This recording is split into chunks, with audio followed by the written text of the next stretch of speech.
A 5-year-old girl is crying over a bowl of broth because she's eating meat for the first time in a month. Her brother had been lying in bed with a fever for 3 days, and everyone expected him to die. He woke up, but he isn't the same anymore. Inside the boy's body now resides a combat scout who can do things this world hasn't even imagined yet. And the first thing he decides to do is feed her. It might cost, but first, the smell, manure, the smoke of damp firewood, sauerkraut in a vat by the wall. Her eyes open on their own, and the world blurs into a murky smudge, a low ceiling, beams blackened by soot. The earthen floor chills his back. His body won't obey him. His hands are thin. His fingers are small, like a child's. He struggles to sit up and nearly falls. His head is spinning so much that his vision darkens. A face leans over him. A woman, young, but she looks 40, dry skin. Wrinkles at the corners of her eyes aren't from laughter, but from the wind and hard work. She looks at him with such fear, as if he had already died and come back. A single word clicks in the sergeant's mind. Mother. It's his mother, not his, the boy whose body he has taken over. A man stands nearby, wiry, with a stump instead of 2 fingers on his left hand. Father. And from behind his mother's back, a girl of about 5 stares intently at him. Round eyes, pressed lips. She's afraid.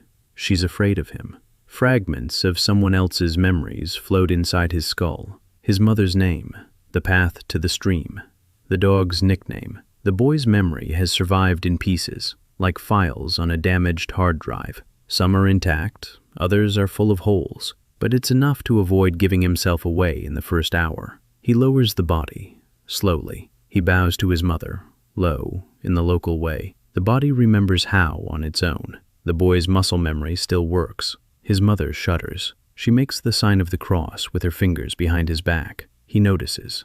He understands. The child was burning. It was hard, for a long time.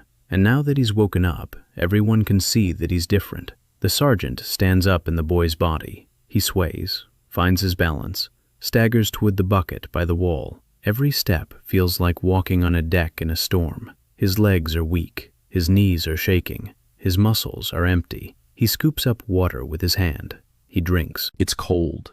It's real. So it's not a delusion, not a coma, not the final fantasies of a dying brain beneath the hull of an overturned armored personnel carrier. He takes in the room. An earthen floor, mud brick walls, a hearth in the corner, pots on a shelf, mats, coarse cloth on everyone. Poor, very poor. A dog is barking outside the door, and voices can be heard. He makes out the language. It's not the Korean he knew, older, but the boy's mind catches every word, and the sergeant reads the meaning as if they were subtitles. A child's body, 9 years old, maybe 8, short in stature, no weight to speak of, 0 strength. He has reflexes, but his muscles can't hold him up.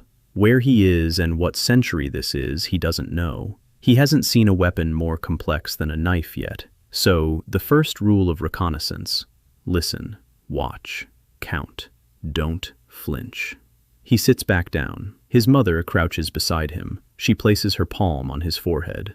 No fever. She exhales. Her eyes are wet. She whispers that she thought he was going to die, that he hadn't opened his eyes for 3 days, that the shaman came and shook her head. He looks at her. This woman had sat by his body for 3 days, waiting. She hadn't slept. You can tell by her face, dark circles under her eyes, chapped lips. He says nothing. He just nods. The mother is crying, silently. Tears are rolling down her cheeks. The little girl behind her doesn't blink. He catches her gaze. 5 years old, skinny. Her clothes are patched in 3 places. Barefoot. His sister, Jo-eun. The name comes to mind on its own. She's silent, just standing there. And in her eyes is something the sergeant has seen only in war over the course of 32 years. She's used to being afraid. He looks away. Her father is by the door, silent, his arms crossed, looking at his son. There are no tears in his gaze, only assessment. The man checks to see if the boy has returned or if his eyes are now empty. The sergeant recognizes that look. It's how commanders look at shell-shocked soldiers after an attack. He stands up, walks over to his father, bows to him as well, deeply, just as a son bows to his father. The father nods, briefly, without a smile. But his shoulders relax, the tension eases. He's accepted him, for now, at least. It will get harder from here on out. The first day is spent observing. The sergeant sits on the threshold and counts. A village, 30 courtyards, mud brick houses with thatched roofs, well-trodden paths. Beyond the village, terraced rice fields stretch up the slope. Higher up, a pine forest stands like a dark wall. Blue mountains on the horizon. Peasants walk by, thin, simple clothes, primitive hoes with stone blades. One has an iron blade, so there is iron, but not much. It's expensive. A blacksmith shop smokes on the outskirts. The blacksmith is working. That's good. A man runs by carrying a rocker arm. The buckets are wooden. Their hoops are made of wicker, not iron. They're saving metal. A dog dashes by. Its ribs are sticking out. They don't feed it. It feeds itself. Or maybe not. Children are playing by the well. 6 of them. All barefoot. All thin.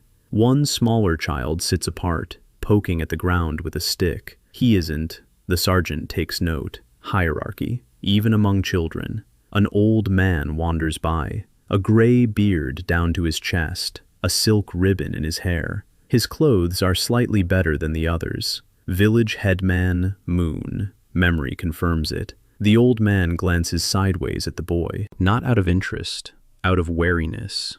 The child was sick. The child survived. Now he sits on the threshold and counts the houses. Because he counts them. By evening, the sergeant knows the essentials. Taegok village, Sonam province, the kingdom of Hyun. The city is a 2-day journey to the south. Merchants come once a month. Tax collectors come once a season. The village is poor. Rice is the staple. Meat is almost non-existent. Winter is near. Supplies are scarce. He knows this because in the evening the mother divides a single flatbread among the 4 of them. 1 for 4. She doesn't eat her own piece. She breaks off half and places it in front of her daughter, silently. Jo-eun takes it without a word. She's used to it. For them, this is normal. The sergeant watches as the 5-year-old girl eats a piece of flatbread the size of his palm, and that is her dinner. In the morning, there will be watery rice, more water than rice, and that too is normal. He lies on a mat in the dark. His sister snores beside him, curled up in a ball against the wall. Their parents are on the other side. The house isn't divided into rooms, 1 room for everyone. The sergeant stares at the black ceiling and counts, 32 in his head, 9 on the outside. No weapons, no money, no status, not even a normal body. There's a family starving, a sister who eats once a day, a mother who gives her food to her children. Winter is 2 months away, and there he is, a scout in a boy's body, with a head full of things this world hasn't yet invented. First step in the morning, food, meat, traps. He knows how. The only question is how to explain where a 9-year-old kid knows this from. Jo-eun tosses and turns beside him. A slender hand reaches out from beneath the rags, and her fingers cling to his sleeve. She's holding on in her sleep. To him, to the brother who hasn't opened his eyes in 3 days. He looks at her hand. Small, dirty, bite-marked nails, cold fingers. Something stirs inside him that the sergeant hasn't felt in a long time, maybe ever. It's not pity. He knows pity. This is heavier, sharper. This girl is clinging to his sleeve because she has nothing else to hold on to. He covers her hand with his own, a small palm belonging to a 9-year-old body, and he decides, in the morning, food, meat, whatever the cost. On the 3rd day, the father goes out to set snares for a hare. The trail leads to the stream. The boy asks to go with him. The father looks down at him for a long time. He nods. They walk in silence. The forest begins right beyond the field. Tall, straight pines, sparse underbrush, a well-trodden path, tracks on the ground. The sergeant reads them automatically. A man passed this way, yesterday. A heavy man. He was carrying something on his back. An animal ran this way. A small one. A hare. Nighttime tracks. Something larger passed this way. Someone larger passed through here. A fox. Chasing a hare. Lost it. Turned left. The father stops at the fork in the trail. Takes out a rope. Shows him a noose. A simple one. Places it on the trail. Secures it with branches. Like this, son. Watch. Remember. The sergeant watches. The noose is primitive, lying flat. A hare will step on it and get caught, if it steps on it, if it doesn't go around it, if it doesn't chew through it, if the fox doesn't find it before the hunter does. The odds are about 15%. He asks for the rope.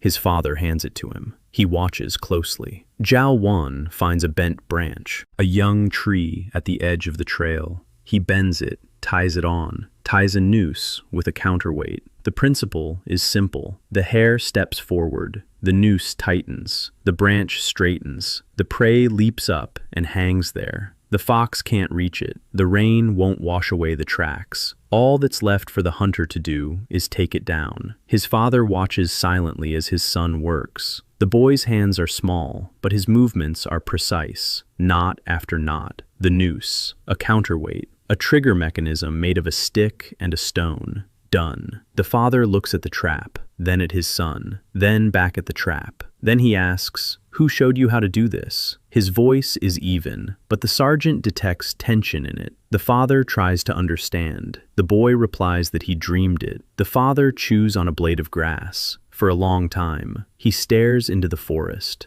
He spits it out and says, "Set 4 more of these along the path to the stream." No questions, no interrogation. He just accepted it. The kind of man who looks at results, not explanations. The sergeant appreciated that. A good father. By evening, 5 traps are set. In the morning, they go to check them. The first one is empty. The second has a hare. Gray, large, hanging by its hind leg. Alive, twitching. Father takes it down, silently. In the third, another one, smaller. The fourth is empty. In the fifth, the third one. 3 hares. In one night. Father carries them on a rope slung over his shoulder. He remains silent all the way home. Mother sees the meat and sits down on the threshold. She just sits down. Her legs give way. 3 hares is a lot. For a family that shares a single flatbread among 4, it's a feast. She butchers them quickly, hands accustomed to the task. A dull knife, but her strokes are steady. The hides are set aside. The offal goes to the dog. The meat goes into the pot. In the evening, the house smells of boiled meat, and the sergeant inside the boy swallows hard. Not from hunger, from understanding. This smell is a rarity here. Jo-eun sits over her bowl and cries, silently. Tears roll down her cheeks and drip into the broth. Her mother strokes her head and turns away. His father eats in silence. He looks at his son over the edge of the bowl. Something changes in his eyes. Not gratitude, recognition. The boy brought the meat. The boy knows what no one else knows. The boy is different. But the boy feeds the family. Nothing else matters.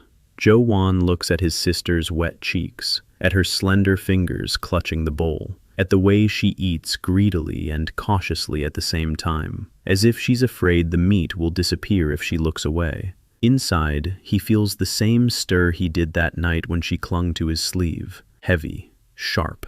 This isn't a task. It isn't a mission. She's his child now. The next morning, he left the house before dawn. The air was cold. Dew lay on the grass. The village slept. Only a dog lifted its head from the threshold of the blacksmith shop and looked at him with one eye. He walked past. It was quiet. The habit of walking silently remained from his former body. His new body didn't obey him well, but the boy's feet were small and light. That helped. Beyond the outskirts, a slope led down to the rice fields. Further on was a stream. Beyond the stream lay the forest. He was heading toward the forest. A plan was forming in his mind. Food was taken care of for the time being. 3 hares would last 4 days if his mother stretched them out. She would stretch them out. She knew how. But traps weren't a system. It was a matter of chance. Today, 3 hares. Tomorrow, none. He needed more traps. He needed variety. Snares on the trails, pitfalls by the watering hole, bird snares by the stream. And he needed a bow. He found a spot at the edge of the forest, a clearing, quiet, enclosed on 3 sides by pine trees. On the 4th side, a cliff drops down to the stream. No one will see.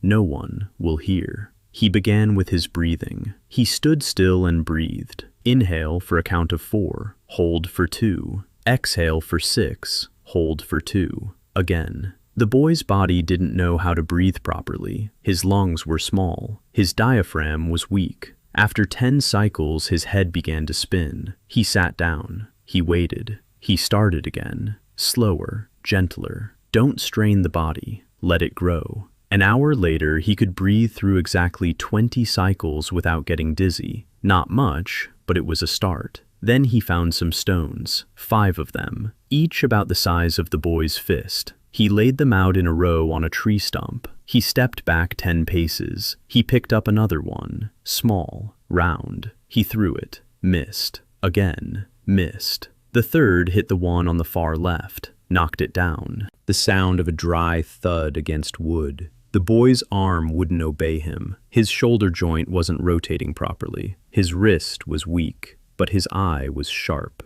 He saw the target. He saw the distance. He saw the wind correction, even though there was almost no wind. His mind knew. His body couldn't. This would take a long time. He'd been throwing stones for an hour. Out of 50 throws, he'd hit 19. Not much for a sergeant. A lot for a 9-year-old. His arms were buzzing. His shoulder ached. He stopped. Enough for today. You can't break your body. You only have one. There's no spare. On the way back, he checked the traps. One was empty. One had snapped shut but was empty. The animal had escaped. Too bad. The rope was too weak. He needed a stronger one. The third one had worked. A hare. Just one. He picked up his catch and headed home. The village was already awake. The women were at the well. The children were on the playground. The men were heading out to the fields. He walked to his yard and set the hare down by the threshold. His mother came out. She saw it. She looked at her son.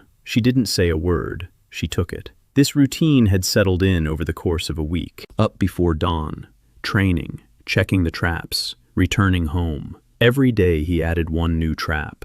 By the end of the first week, there were 12 of them. Different kinds. Snares with counterweights. Lying snares on the trails leading to the watering hole. A drop basket baited for birds. Every morning he returned with a catch. Sometimes 1 hare, sometimes 2. Once, a pheasant. The house smelled of meat every day. Jo-eun stopped crying over her bowl. Now she ate calmly, confidently, like a child who knows there will be food tomorrow too. Her mother stopped giving up her share. There was enough for everyone. In the evenings, her father would sit by the hearth and sharpen his knife, silently. But sometimes he'd look up at his son. Something was building up in that gaze, a question he didn't ask. The sergeant waited. The question came on the 8th day. His father called him around the back of the house. They sat on logs by the woodpile. His father took out his pipe. He packed it, lit it. The smoke was bitter. The tobacco here is poor. Then he spoke, quietly. He asked how his son knew about traps.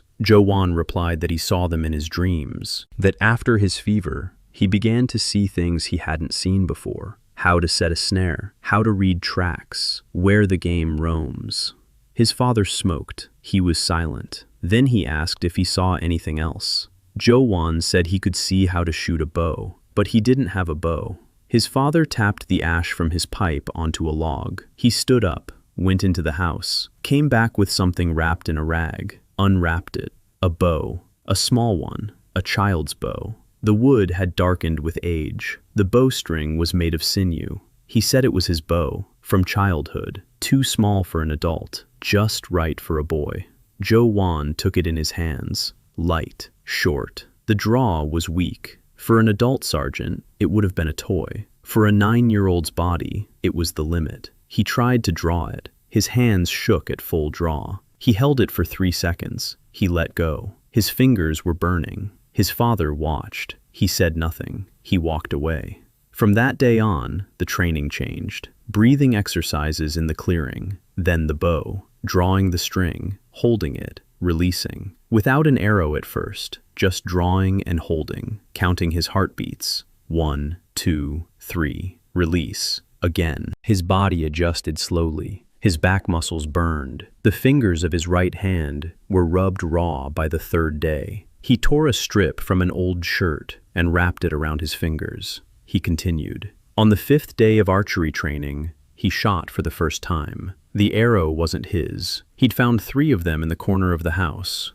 Old ones. The fletching was tattered. The tips were made of bone, blunt. He sharpened them with a stone, as best he could. The first shot, from 10 steps away at a pine trunk. The arrow veered a palm's width to the left. His draw was jerky. His fingers wouldn't hold it steady. He adjusted his grip. The second shot, closer, a palm's width to the right. The third, he hit it. The tree, not the center, but he hit it. He stood there and looked at the arrow sticking out of the bark. Inside, the sergeant was counting. 10 paces. With a bow like this and a body like this, 10 paces is the limit for an accurate shot. At 20, it's already off target. At 30, it's a lottery. Not enough. Not nearly enough. A sniper who shoots at 10 paces isn't a sniper. He's a suicide mission. So that means training every day, twice a day, until his body grows stronger, until his muscles get tougher,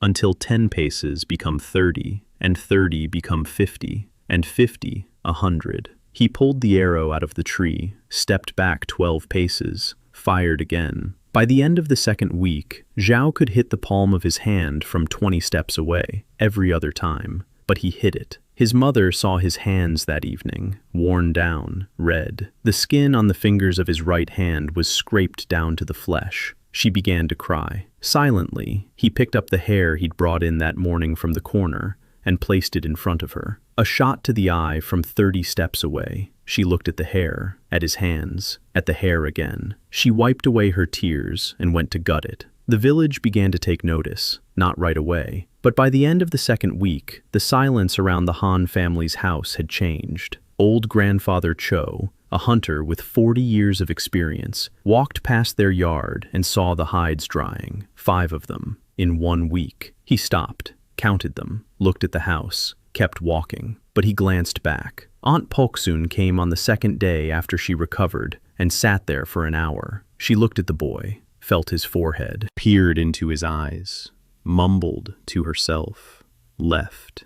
She came back on the 5th day, sat there again, watched. On the 9th day, she came with a bundle of dried herbs. She hung it above the door. She told his mother it was to ward off evil spirits. His mother thanked her with a bow. Jo-eun could smell the wormwood from the bundle and thought the old woman wasn't healing, but marking the place, setting a marker. This is the house. Something's not right here. Whispers spread through the village by the end of the 3rd week. He heard snippets. The women at the well fell silent when he walked by. The children on the playground stared and didn't call him over to play. Old man Cho visited his father that evening. They sat for a long time, speaking quietly. Jo-eun could hear them through the wall. The old man asked how the boy knew. His father replied that it was after the fever, that it was dreams.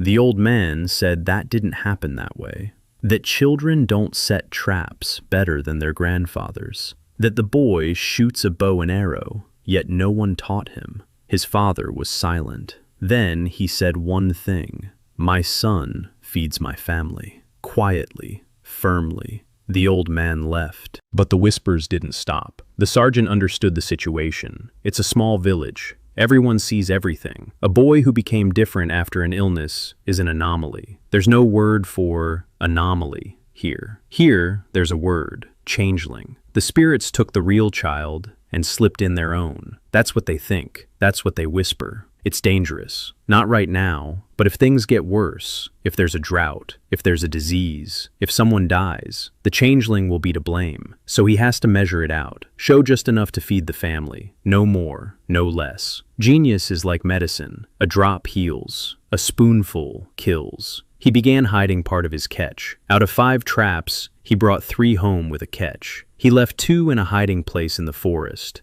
a hole under the roots of an old pine tree, covered with a rock and pine branches, a stash, just in case he had to leave, or if the village decided the changeling needed to be driven out. By the end of the first month, he had 5 trap lines in the forest, 12 working traps, a stash of jerky for 3 days, a bow with which he could consistently hit the target from 25 paces, and one problem he couldn't solve through practice: arrows. He had 3 arrows left, old ones, brittle ones. One had cracked on his last shot. The bone tips dulled after every hit. He needed new ones. He needed a blacksmith. The blacksmith was over 50. His name was Kim Tae-seong, broad-shouldered, arms like oak roots, his face red from the forge. He stood at the anvil, hammering the iron so hard that sparks flew across the entire smithy. Jo-eun stood at the entrance and waited. It was hot in the smithy. It smelled of coal and burnt iron. A girl stood by the wall. She was grubby, about 10 or 11 years old. Her hair was pulled back. Her forearms bore old burn marks. She held a piece of metal with tongs and passed it to her father. Her movements were precise, familiar. The blacksmith finished. He tossed the hammer onto the workbench. He turned around. He saw the boy. He looked him up and down. He asked what he wanted. Jo-eun replied that he needed arrowheads, 6 of them. The blacksmith grunted. He asked how he would pay. The boy said he would bring meat,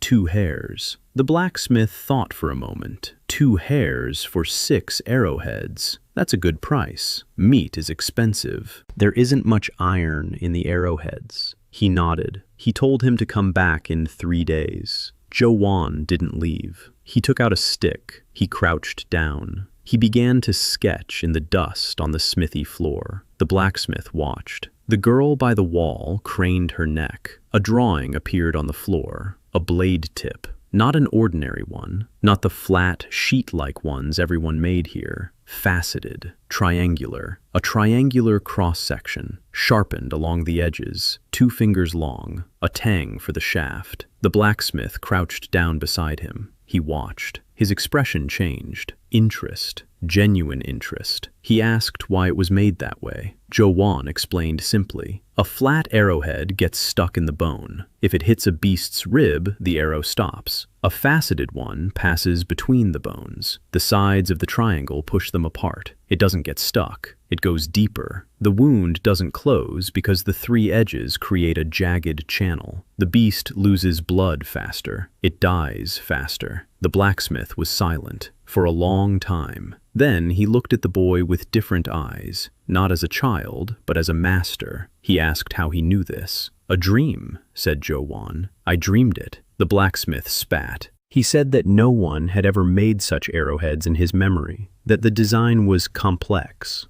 that a triangular edge required a different angle and a different heating process. A voice from behind the wall, a girl. She said she knew how, that if he heated it until it was white hot instead of red hot, and forged it on the narrow end of the anvil, the facets would fall into place. The blacksmith turned to her, surprise on his face, then something else. Jo-eun saw it clearly. The father looked at his daughter and saw her, perhaps for the first time. Not the little girl who got in the way, but the master craftswoman who understood the blueprint faster than he did. The moment lasted 3 seconds. Then the blacksmith grumbled that she should give it a try. The girl walked over to the forge. She picked up the tongs. She selected a blank. She began to work. Jo-eun sat in the corner and watched. Dal-lae. Her name was Kim Dal-lae. The boy's memory reminded him. The blacksmith's daughter. Motherless. Her mother had died 3 years ago. Dal-lae had grown up in the forge. She slept in the forge. She ate in the forge. Iron was more familiar to her than cloth. She worked in silence, intently. The hammer in her hands moved differently than her father's. Her father struck with force. His daughter struck with precision. Every blow landed exactly where it should. An hour later, the first arrowhead lay on the anvil, hot, red, triangular. The blacksmith picked it up, turned it over, ran his finger along the edge. Sharp. The edges were smooth. The shaft was thin, just right for an arrow. He looked at his daughter. Dal stood by the forge. Her face was smudged with soot. Her eyes sparkled. She was waiting. Her father nodded, just once, briefly. But that nod meant more than 1,000 words. Jo-eun stood up. He said he'd bring 2 hares tomorrow morning, and that he needed not 6 but 12 arrowheads, and that he'd pay every week with meat regularly. The blacksmith looked at the boy, at his daughter, at the arrowhead in his hand. He told him to bring them. From that day on, Jo-eun came to the smithy every 3 days. He picked up the arrowheads. He brought meat. But the most important part didn't happen during the exchange. The most important part happened between him and Dal-lae. The girl waited for his sketches. He drew in the dust. She forged. He explained why. She understood how. Arrowheads with serrations for large beasts. Arrowheads with a wide bevel for birds. Heavy arrowheads for long-range combat. Each time Dal-lae forged better, more precisely, faster. The blacksmith grumbled but didn't interfere. He saw that his daughter was making things he himself had never made, and quietly he began to feel proud. He didn't say anything, but he stopped chasing her away from the forge. He stopped repeating that there was no place for girls there. He gave her his small hammer, his own, not the old apprentice's one, his own working hammer. Dal-lae took it in both hands and simply stood there for 2 seconds. Then she turned to the forge and began to work with that hammer from that day on. By the middle of the 2nd month, Jo-eun had 24 arrows with faceted tips. He made the shafts himself. Straight branches from a young ash tree, dried over the hearth, shaved down with a knife. Feathers from a pheasant's tail, glue made from fish skin. Every arrow was identical in weight, length, and balance. He checked each one, rolling it between his fingers to find the center of gravity and trimming the feather if necessary. A military habit. Standardization. Ammunition must be uniform. Otherwise, the flight cannot be predicted. Otherwise, every shot is a matter of chance. With the new arrows, his range increased, 30 paces consistently. At 40, 2 out of 3. The faceted arrowhead penetrated the wood by 2 fingers' width. The bone arrowhead penetrated by half a finger's width. The difference was like that between a child's toy and a weapon. The second important event of the 2nd month happened at night. He was sleeping. Or rather, he wasn't sleeping. He lay with his eyes closed, listening. A sergeant's habit. Sleeping lightly, waking at the slightest sound. Voices behind the wall. Men's voices. Quiet. He could make out 2, his father and someone else. They were talking about him. The second voice belonged to a neighbor, Park Il-so, a man from the house 2 yards away, a sullen man. His wife was sick, 2 children. They were starving more than the others. Park said that the boy Han-woon was possessed, that after his fever, a spirit had taken hold of him, that the shamaness Pok-sun would confirm it, that he needed to be taken to the county magistrate, let them sort it out. My father replied quietly. His voice was even, but the sergeant could hear an edge to it, that very tone a person uses when speaking calmly, but has already decided what to do if the conversation takes a wrong turn. My father said his son had been sick and had recovered, that he'd become more agile. It happens. That spirits had nothing to do with it, and that if Park wants meat, he should ask like a civilized person, instead of whispering behind his back. Park fell silent. He left. But he wasn't convinced. He was offended. And an offended neighbor is more dangerous than a convinced one.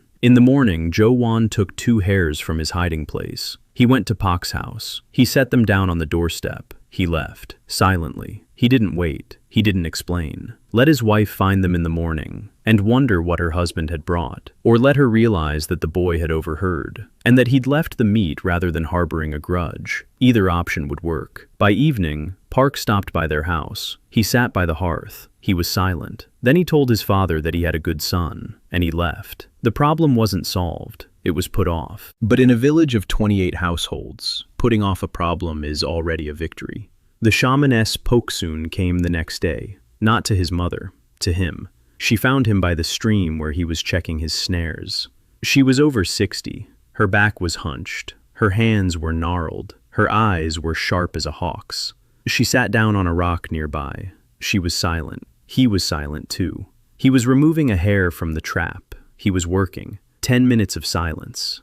Then she spoke. Not about spirits, not about changelings, about a plant. She asked if he knew what grew on the northern slope behind the old oak tree. He replied that he didn't know. She said there was gentian there. The root helps with stomach aches, and that if you went further up the stream toward the waterfall, there was moss on the wet rocks, a special kind, to apply to wounds. It draws out the pus. He listened. He memorized it. He didn't interrupt. She spoke for half an hour. She just listed them off. Herbs, roots, mushrooms, where they grow, when to gather them, how to store them, how to prepare them. As if she were emptying a sack. As if she'd been waiting for someone to pour it all out to. He listened and drew in the sand by the stream, with a stick, a map. Here's gentian. Here's moss. Here's the root for a cough. The old woman looked at the map, at the boy, at the map again. Then she stood up. She said she'd come back tomorrow. And she didn't call him boy. She called him by name. Jo-eun. It was more significant than it seemed. In the village, only family members call a boy from a poor family by his name. To outsiders, he's Han's son, or the Han family's boy, or just that kid. The shaman called him by name. She acknowledged him, not as a changeling, as a human being. The sergeant appreciated that. The old woman was smart. She'd come to check not whether spirits were in the boy, but whether he listened, whether he respected knowledge, and whether he knew how to be silent when an elder spoke. He'd passed the test. She'd keep coming. That was good, because in her mind there are 60 years of forests and grasses, and something else, something the sergeant hadn't yet guessed but would learn about later, something about a temple in the mountains and a hermit who lived there 100 years ago. The third month began with rain. The downpour lasted 3 days without stopping. The stream burst its banks. The lower rice terraces were flooded. The village stayed indoors. Jo-eun sat by the hearth and made arrows. He whittled the shafts. He tied on the feathers. He attached the arrowheads. He worked slowly, carefully. Jo-eun sat nearby and watched. She always sat nearby. Ever since the day he woke up from his fever, she hadn't left his side. She followed him around the yard. She waited at the doorway when he went into the forest. She only fell asleep when he was in the room. Now she was watching his hands, the knife, the thin shavings falling to the floor. She asked what he was doing. He said he was making arrows. She asked why. He said to hunt. She asked why he was hunting. He said so she could eat meat every day. She fell silent. She thought. Then she asked quietly, "Oppa, you're not going to leave again, are you?" He stopped whittling. He looked at her, small, skinny, 5 years old. She remembered. She remembered how her brother had lain unconscious for 3 days, how her mother had cried, how her father had stood at the door and not come in because he didn't want to see. For her, those 3 days had felt like death. Her brother had left, then he came back, but he was different, and she was afraid that this other person would leave too. He didn't know what to say, because the truth was that he wasn't her brother. He was a sergeant from another world, trapped in her brother's body. The real Jo-eun had died in that fever, or left, or vanished, and he had come in his place, a stranger, an adult, with blood on his hands from a past life. But this little girl was clinging to his sleeve as every night, and to her, he was her only brother. There wouldn't be any others. He reached out and placed his hand on her head, small, warm. Her hair was coarse. He told her he wouldn't leave. She nodded, seriously, like a grown-up, and she went back to watching him plane the wood. He returned to the arrow. His hands worked. His mind thought. The rain stopped on the 4th day. He went out into the forest. He checked the traps. Half had been broken by the flood. 2 had been washed away. 3 remained, but they were empty. The game had moved higher up during the rain. He needed to set new ones, higher up, on another trail. He climbed the slope. The forest was different here.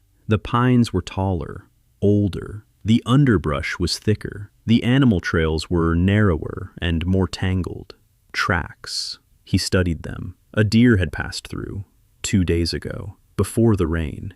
A large one. Deep tracks. Alone. Further on. A wild boar. Fresh. Last night. It had been rooting for roots. Here was the turned-over earth. Here were the hoof prints. Heavy. Full-grown. A large wild boar. Enough meat to feed the whole village for a week. The hide, bones for tools, fat, lard. But a wild boar isn't a rabbit. A wild boar is a beast that can kill a grown man. Fangs, speed, 300 pounds of fury and muscle. For a boy with a child's bow, this isn't prey, it's death, the sergeant thought. A trap for a wild boar. It's possible. A pit, deep, with stakes at the bottom. Classic. But for a single boy to dig a pit as deep as an adult is tall would take a week's work. The soil is rocky. Roots are everywhere. No, not a pit, something else. The boar's trail is narrow. It runs between 2 rocky outcrops, a bottleneck. You could set a snare here, a rope noose, a thick one, not the kind used for hares. He needs rope that can hold 300 pounds. He doesn't have any like that, so he'll have to make some, or find some. He returned to the village. He went to Old Man Cho's house. The hunter was sitting on the doorstep, mending a basket. Jo-eun sat down next to him. He asked if the old man had any thick rope, a strong one, for a large beast. The old man looked at him for a long time. Then he asked, "For what?" The boy said, "For a wild boar." He'd seen tracks higher up the slope. A large one, a lone one. It follows a single trail. The old man stopped mending the basket. He sat up straighter. His attention was focused, genuine, professional. The hunter heard what he wanted to hear. Not a kid bragging, a hunter reporting. Tracks, age, direction, habits, trail, a bottleneck. The old man said he had a rope, made of hemp, strong. They made it for a bear 20 years ago. It's been lying there ever since, but he won't give the boy the rope for a wild boar, because a wild boar isn't a hare. A wild boar is death. Jo-eun explained. He won't be the one standing in front of the beast. A trap, a snare on the trail. The boar approaches. It steps onto the slope. The snare tightens around its front leg. It's tied to a tree. The beast stands still. It grunts. It struggles. But it doesn't run away. Then you can approach and finish it off, from a safe distance, with arrows. The old man listened. He scratched his beard. Then he said he'd go with him. He'd check out the spot. If it was suitable, he'd help. In the morning, the two of them set out. The old man walked slowly. His legs were sore. His back was hunched. But in the forest, he was a different man. His eyes grew sharp. His footsteps grew quieter. He read the forest as if it were his own home. Jo-eun pointed out the spot, the tracks, the trail, a narrow passage between the rocks. The old man crouched down. He touched the ground. He sniffed. He looked at a tree by the trail, thick, sturdy. He nodded. It was a good spot. They spent 3 days setting the trap. The old man brought a rope. Jo-eun constructed the trigger mechanism, more complicated than the one for a hare. A support plate made of a flat stone, a peg beneath it. The peg was tied to the rope to the noose. The noose on the trail was covered with leaves. The boar stepped on the stone.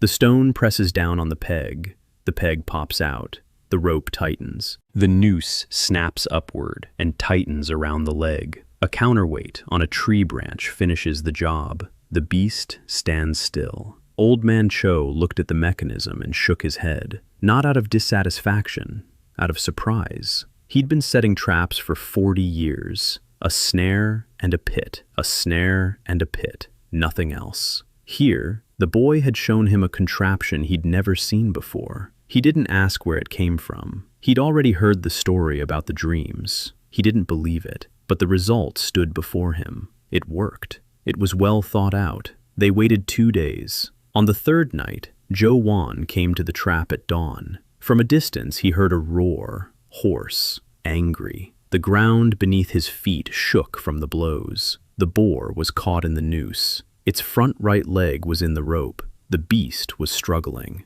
The tree creaked but held. Huge. Bigger than the sergeant had expected. Yellow fangs. Red eyes. Foam on its snout. Jo-eun approached from downwind. Quietly. 25 paces. The limit of his accuracy. His hands didn't tremble. His breathing was steady. Inhale. Hold. Between heartbeats. Release. The arrow flew silently. It struck the neck, behind the ear. Right where the artery was, the boar twitched.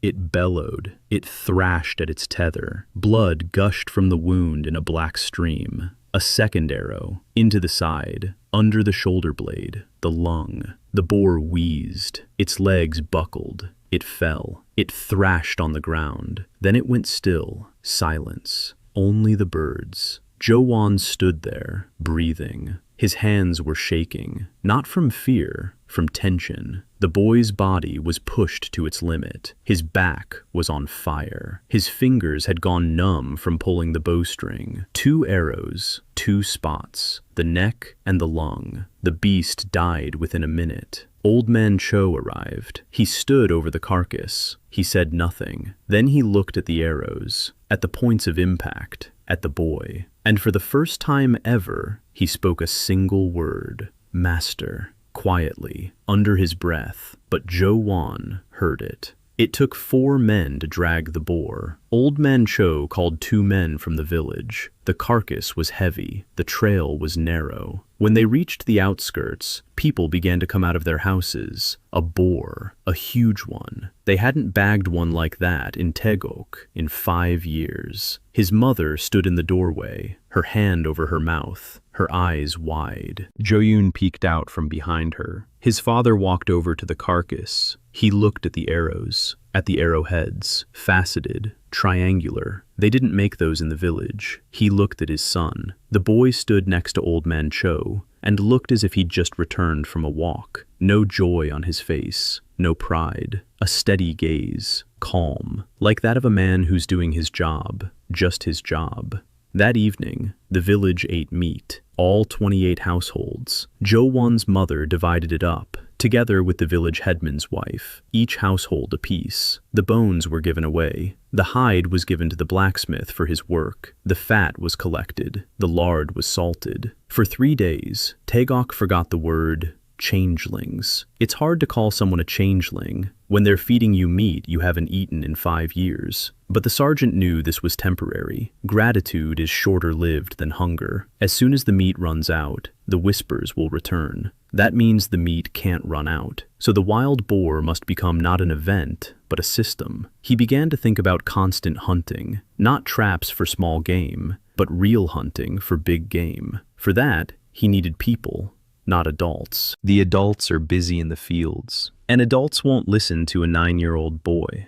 He needs people like him, young, fast, hungry, ready to learn. He began to keep an eye on the village children. Sodrim was the first to come, on her own, without an invitation, without warning. One morning, in the clearing where Jo-eun was training, a girl appeared with a bow on her back and a scratch across her entire forehead. Tanned, skinny. Her knees were scraped. Her clothes were dirty. She stood there watching. He stopped. An arrow knocked on the string. The target was on a tree 40 paces away. "Who are you?" he asked. She introduced herself. Cho-so-rim, from Pegam. That's the neighboring village beyond the ridge, half a day's walk away. She said she'd come to see the boy who killed a wild boar with 2 arrows. The whole county's talking about it. He released the bowstring. The arrow hit the target a palm's width to the left of center. The wind. Sodrim looked at the target, then at him. She said she shoots better. He looked at her. 10 years old, a homemade bow on his back, but well maintained,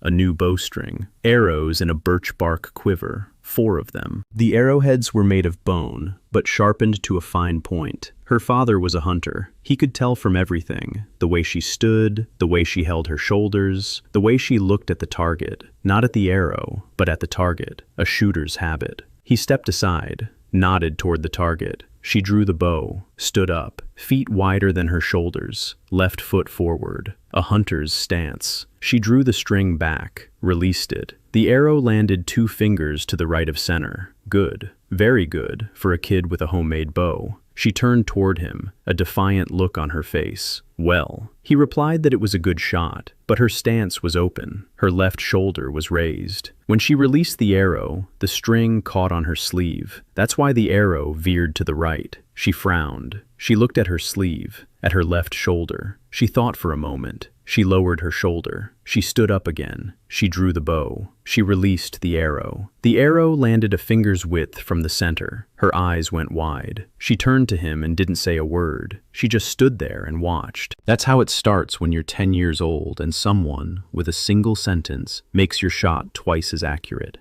You don't understand what you're feeling, but you don't want to leave. She didn't leave. She sat on a rock and watched him practice for 2 hours.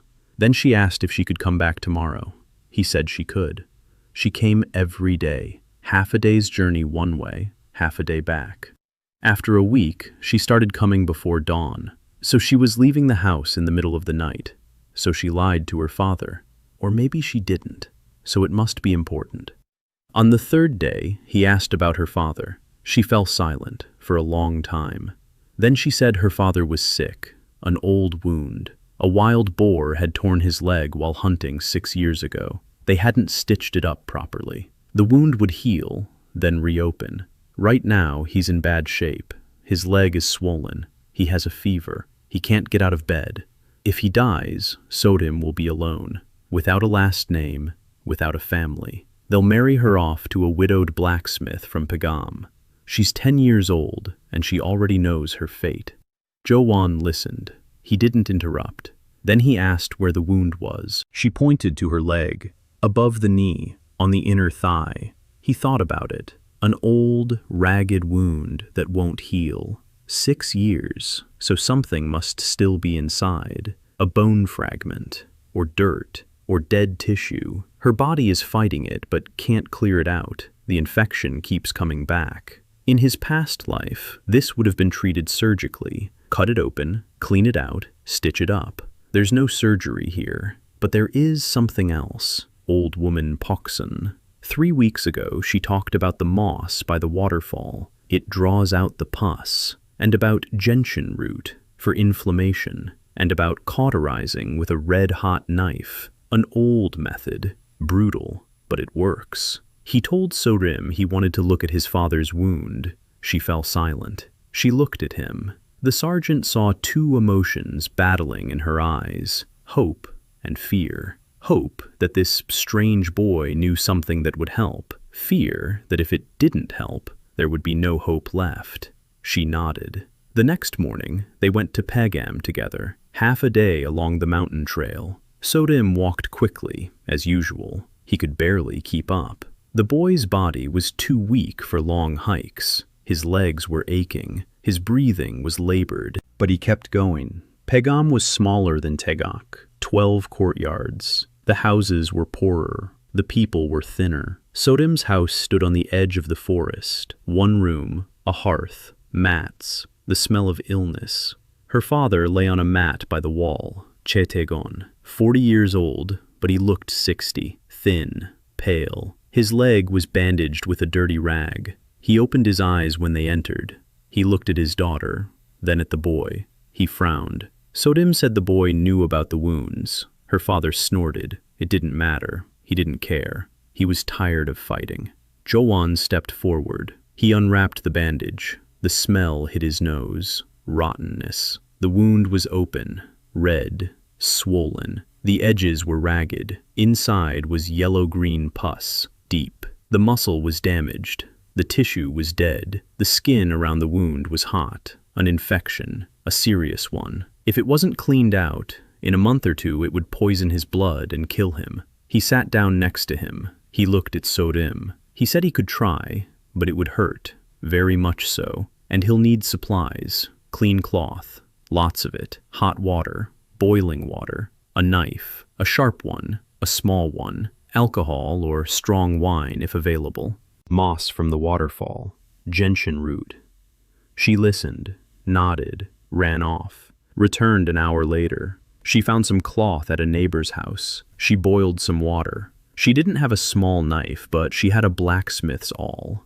Sharp, thin. There was wine. Bad, cloudy, but strong. She knew where to find the moss and the root. She brought them. He worked for 2 hours. Her father screamed for the first 10 minutes. Then he stopped. He lost consciousness.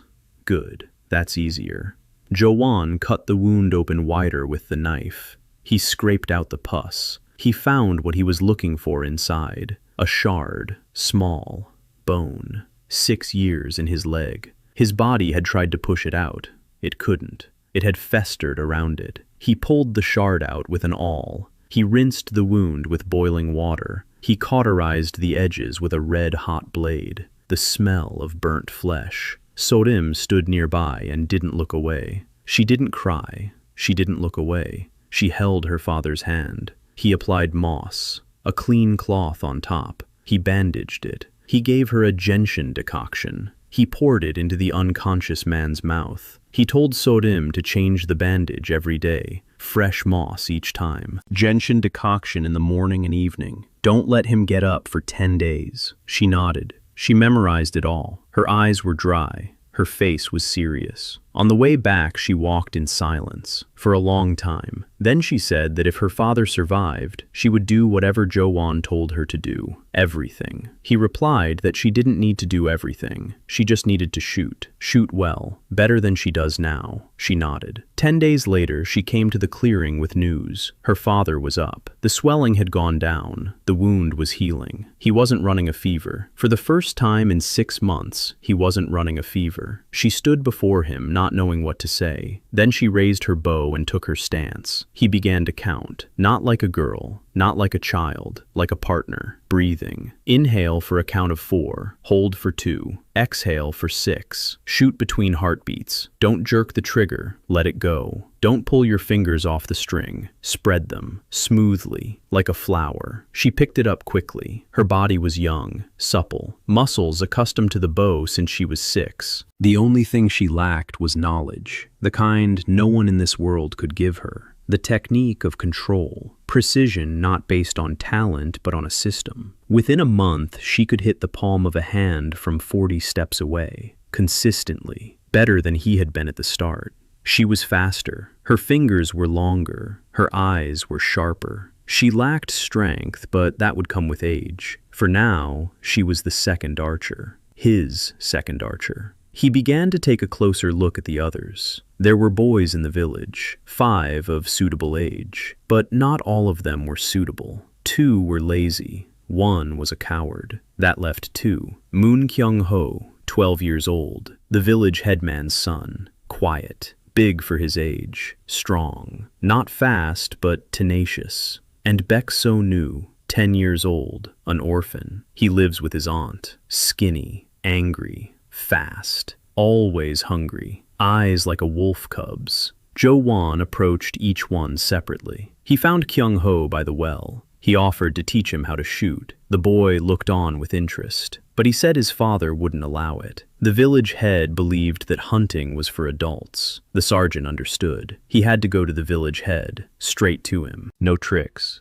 He went. Village Chief Moon was sitting in his house. It was the best house in the village. 2 rooms. The roof was not only thatched but partly tiled. The floors were wooden, not dirt. The village chief was old. His beard was white. His eyes were watery. But his mind was sharp. He looked down at the boy and waited. Jo-eun spoke plainly. Red-banded bandits are roaming the roads. 3 villages in the valley beyond the ridge have been robbed over the past year. The tax collector reported this during his last visit. Taegok is far from the road, but not out of sight. Sooner or later they'll come. The village isn't ready. The men are out in the fields, not on patrol. We have few weapons. There's no militia. If the red bandits come, Taegok will fall in a single night. The village head listened. His expression didn't change, but his fingers clenched the edge of the blanket on which he sat. He knew. He knew all of this. He just didn't want to think about it. Or maybe he didn't know what to do. Jo-eun made a suggestion. He would teach 4 or 5 teenagers how to shoot and set traps. They wouldn't become soldiers, but there would be a patrol, eyes and ears in the forest. If a stranger approached the village, they would be the first to see him and sound the alarm. Time. That's what he was offering. Not an army. Time. The time between when the enemy was spotted and when the enemy arrived. Minutes. Maybe an hour. Enough to hide the women and children. Enough for the men to grab what they had and stand guard at the gate. The village head thought for a long time. Then he asked why the boy needed this. Jo-eun said he had a sister, 5 years old. She sleeps clinging to his sleeve. He wants her to wake up alive in the morning. Every morning. The village head looked at him, with the kind of gaze one gives when they see something more than just a child in a child. He nodded. He said that Gyeong-ho could go, and that if the boy wanted to teach the Han family, let him teach. But if any of the children got hurt, he'd be held responsible. Jo-eun bowed. He left. Gyeong-ho began coming to the clearing the next day. Sonu didn't need any persuading. He came on his own when he saw that Gyeong-ho was going somewhere in the morning and returning with meat. An orphan, hungry. For him, meat was a stronger argument any words. The fourth to join was a boy from a distant courtyard. Bong-hwan, 13 years old. The oldest. Quiet, awkward, long arms and legs. Everyone thought he was clueless. He tripped on level ground on the first day of training. He fell. The arrows scattered. Sorim snorted.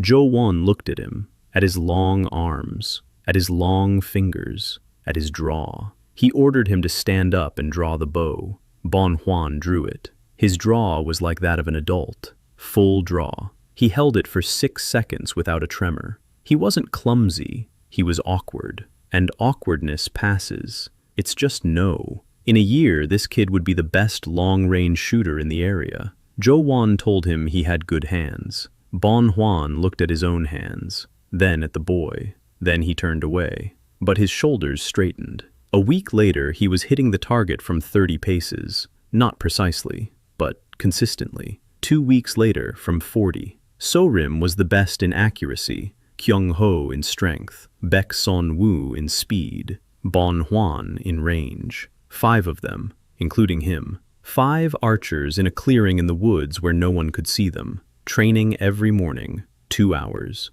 Archery, breathing, then tracking. How to read tracks. How to estimate how long ago they were made. How to move silently. How to set up noise alarms made of twine and dry reeds.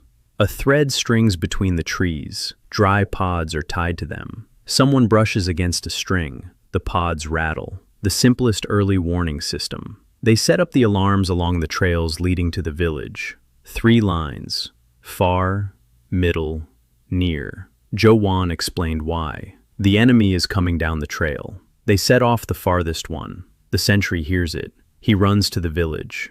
By the time the enemy reaches the middle one, the village already knows. By the time they reach the nearest one, the women and children are in the forest. The men are at their posts. They listened, silently, seriously. Even Sorim, who usually argued about everything, because everyone knew about the Red Headbands. Everyone had heard the stories. Villages beyond the ridge, burned down houses, dead people. This wasn't some distant tragedy. It was just over the ridge, a day's journey. By the end of the 5th month, the pack had formed. No name, no oaths, no formalities. Just 5 children who met every morning in a clearing in the forest.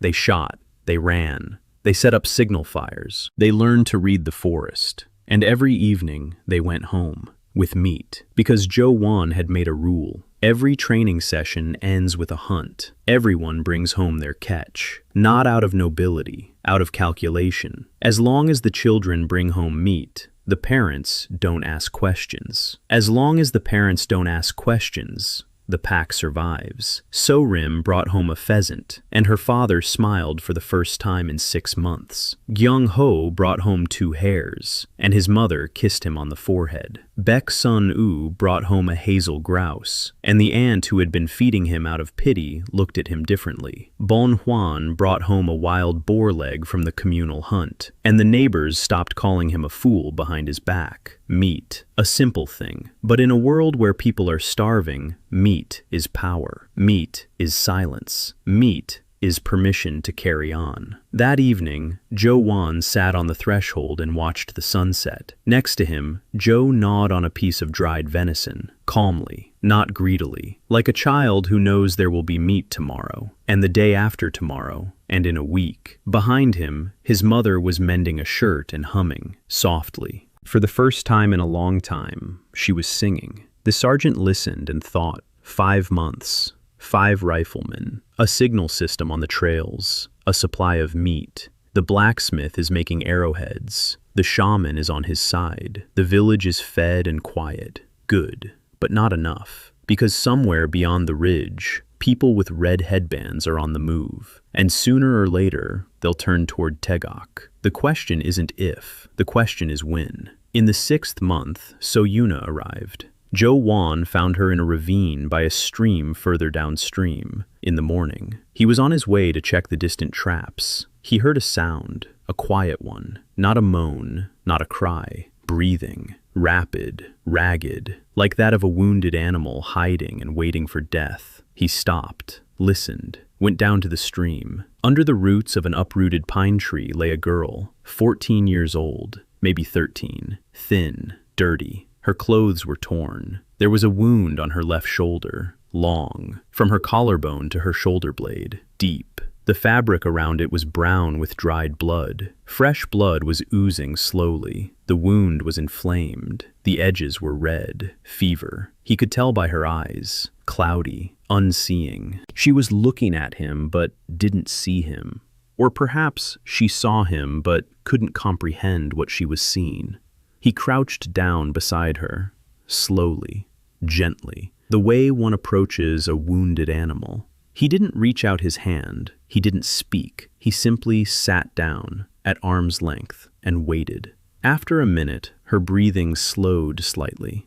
After 2, she blinked. After 5, she looked at him. Her eyes were like those of a dog that had been beaten, waiting for a blow, braced for pain. He took a rag out of his bag, a clean one. He wet it in the stream. He held it out to her, not toward the wound. He just held it out. She didn't take it. He placed it next to her. He stood up, took 3 steps back, sat down again, with his back to the tree. He looked at the stream, not at her, giving her space. Half an hour passed. He heard her fiddling around, rustling, taking the rag, pressing it to her shoulder, a quiet moan. Clenched teeth. He didn't turn around. An hour later, he took a piece of dried meat out of his bag. He placed it on a rock between them. No closer, not farther away. In the neutral zone. She picked it up 10 minutes later. She ate slowly, chewed for a long time. Hungry. She'd been hungry for a long time. Not just a day or 2, at least a week. He waited, sat there, remained silent, didn't ask any questions. In the army, he'd seen shell-shocked soldiers. He'd seen those being pulled from under the rubble. He'd seen prisoners after interrogations. There was one rule: don't meddle, don't ask questions. Give her time, give her food, give her safety. Words can wait. By evening, she'd stopped flinching when he moved. That was progress. He stood up. He said quietly and calmly that he'd come back in the morning, that he'd bring food and a clean bandage. If she was still there, he'd help with the wound. If not, he wouldn't look for her. It was her choice. He left. In the morning, she was still there, in the same position, under the same roots. But her eyes were a little clearer. The fever hadn't subsided. The wound was bad. He had to act. He brought moss from the waterfall, a clean cloth, water boiled in a gourd flask, a gentian decoction. He sat down beside her. He showed her the moss. He showed her the cloth. He pointed to her shoulder. He waited. She looked at him for a second. Then she slowly turned so that the wound was facing him. Permission. Silent. He worked carefully. He cleaned out the wound. There was a little pus. The wound was fresh, about 4 days old. The cut was long, but not deep enough to reach the bone. The muscle was nicked, but not severed. It would heal, if cleaned every day, if it doesn't get infected. He applied some moss, bandaged it, gave her a decoction. She drank it. She grimaced. It was bitter, but she drank it all. He came every morning, 5 days in a row, brought her food. He changed the bandage. He said nothing. On the 6th day, she spoke. No, she didn't speak. She whispered. One word, a name, Yuna. He nodded. He said his name was Jo-eun. Silence. That was it. Not another word was spoken that day, but that was the beginning. On the 8th day, he brought her to the village, not to his own home, to Aunt Pok-sun's. The old woman looked at the girl, at the wound, at her empty eyes. She didn't ask anything. She led her into the house, fed her, put her to bed. Jo-eun stood in the doorway. Pok-sun came out to him. She said quietly that the girl had seen something bad, something very bad. He nodded. He knew. He could see it in her eyes. He asked if she could stay. Pok-sun said she could. The village began to whisper again. A stranger's girl, without a family, without a last name. Where from? Why? Han-woong's son had brought her. Han-woong's son again. Jo-eun went to see the village head. He said the girl was from a village to the west, a refugee. The red bandanas had burned down her house. She was the only survivor. The village head turned pale, not out of pity but out of fear. If the red bandanas were burning villages in the west, that meant they were closer than they'd thought. That meant the boy was right. That meant patrolling the trails wasn't a whim but a necessity. He allowed the girl to stay.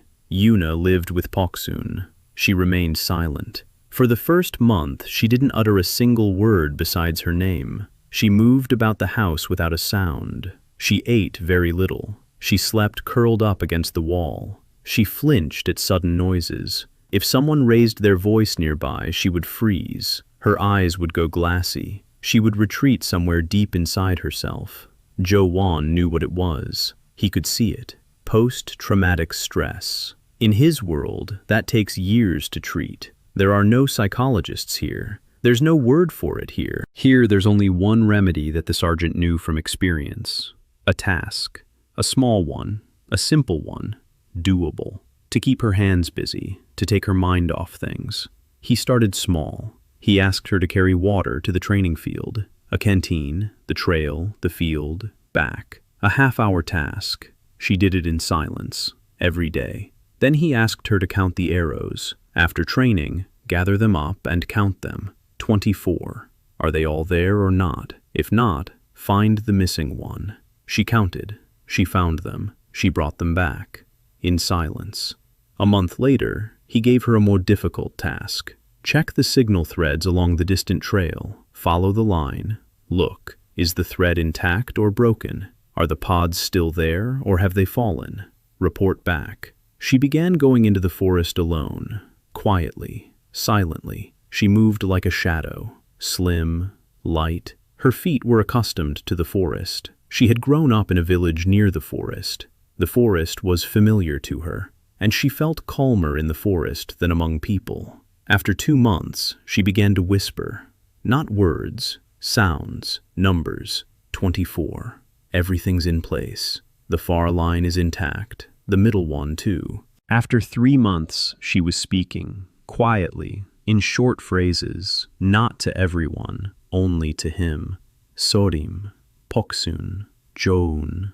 Little Jo-eun turned out to be the best medicine. The 5-year-old girl didn't ask questions. She didn't look at him with pity. She just sat down next to him and showed him a wooden bird with folding wings that her brother had carved for her. Yuna looked at the bird, at the little girl, and something in her face changed. A crack in the wall, light streaming through the crack. 4 months later, Yuna asked for a bow.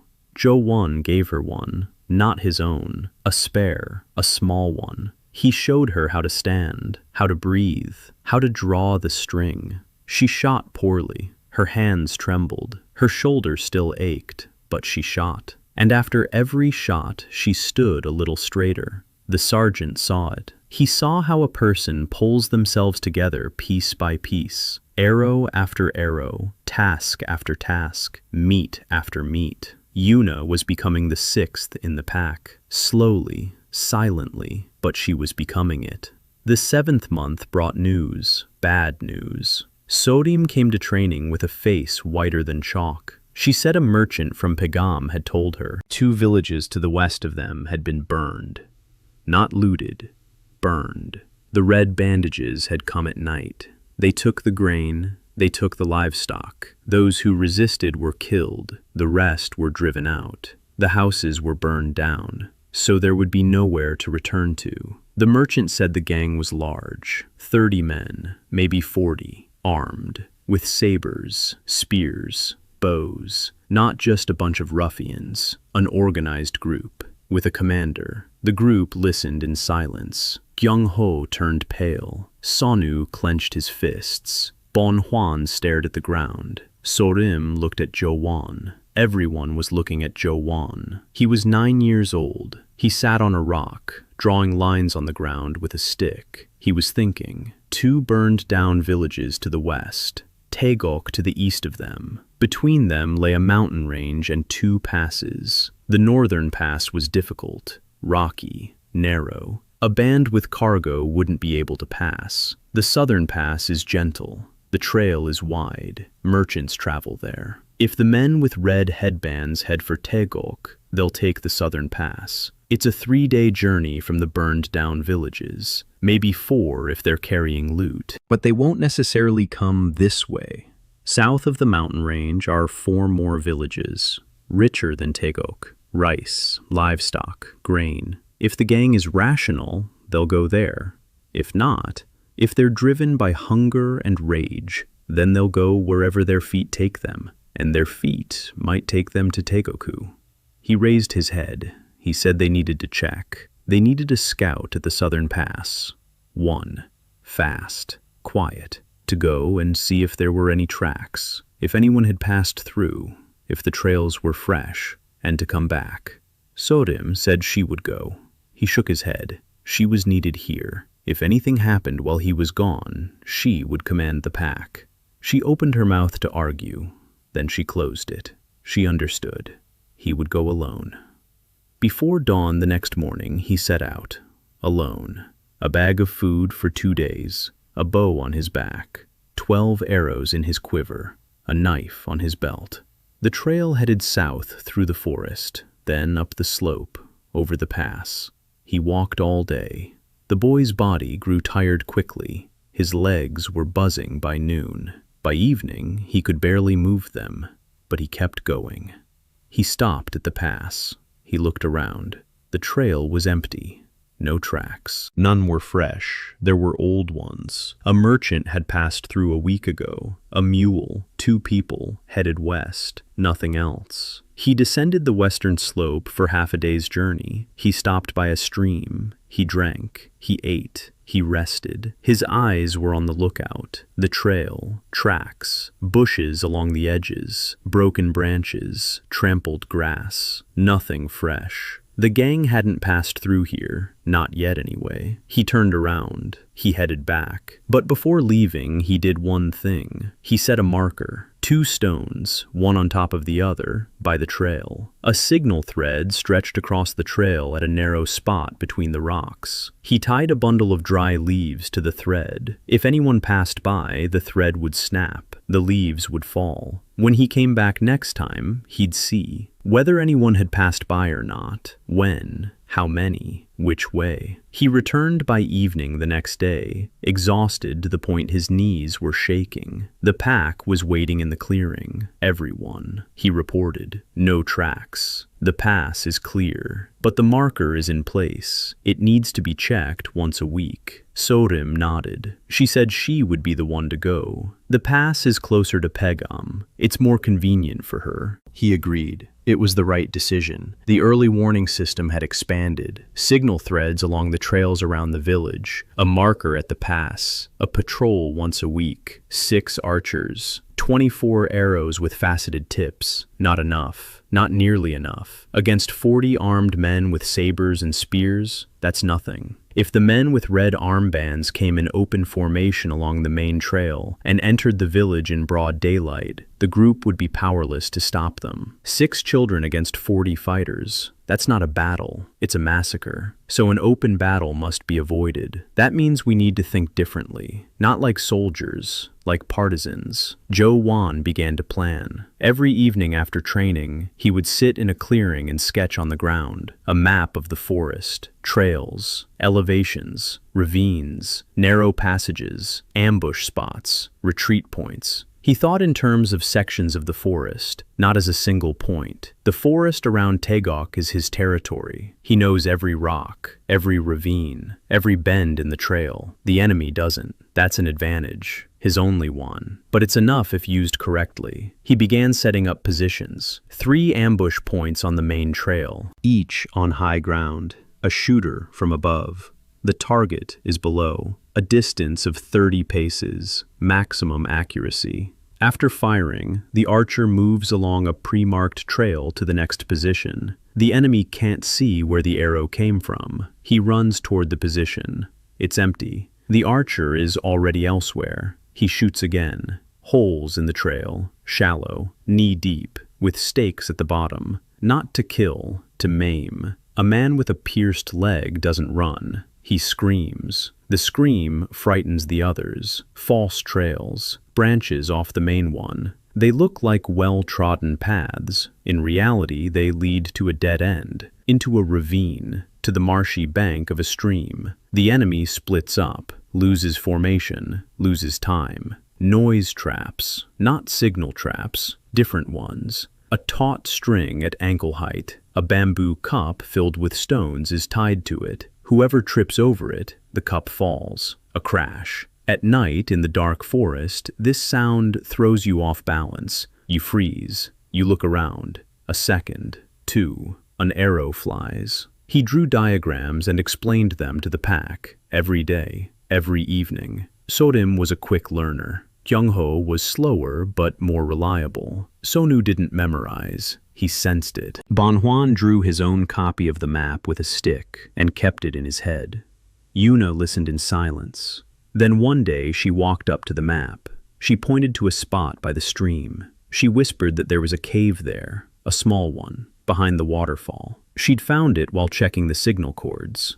It's dry inside. It could hide 10 people, women, children. If the village caught fire, they'd survive. Everyone looked at her. Those were the longest words she'd spoken in 3 months, and the most important. Jo-eun nodded. He marked the cave on the map. He looked at Yuna. She was standing slightly to the side, thin, quiet, her hand on her shoulder where the scar was. A habit. But her eyes were alive, truly alive for the first time. She had said something useful. She had helped. She was part of the pack. For a man who had come from the ravine without a voice and without hope, this was more than just words. It was a homecoming.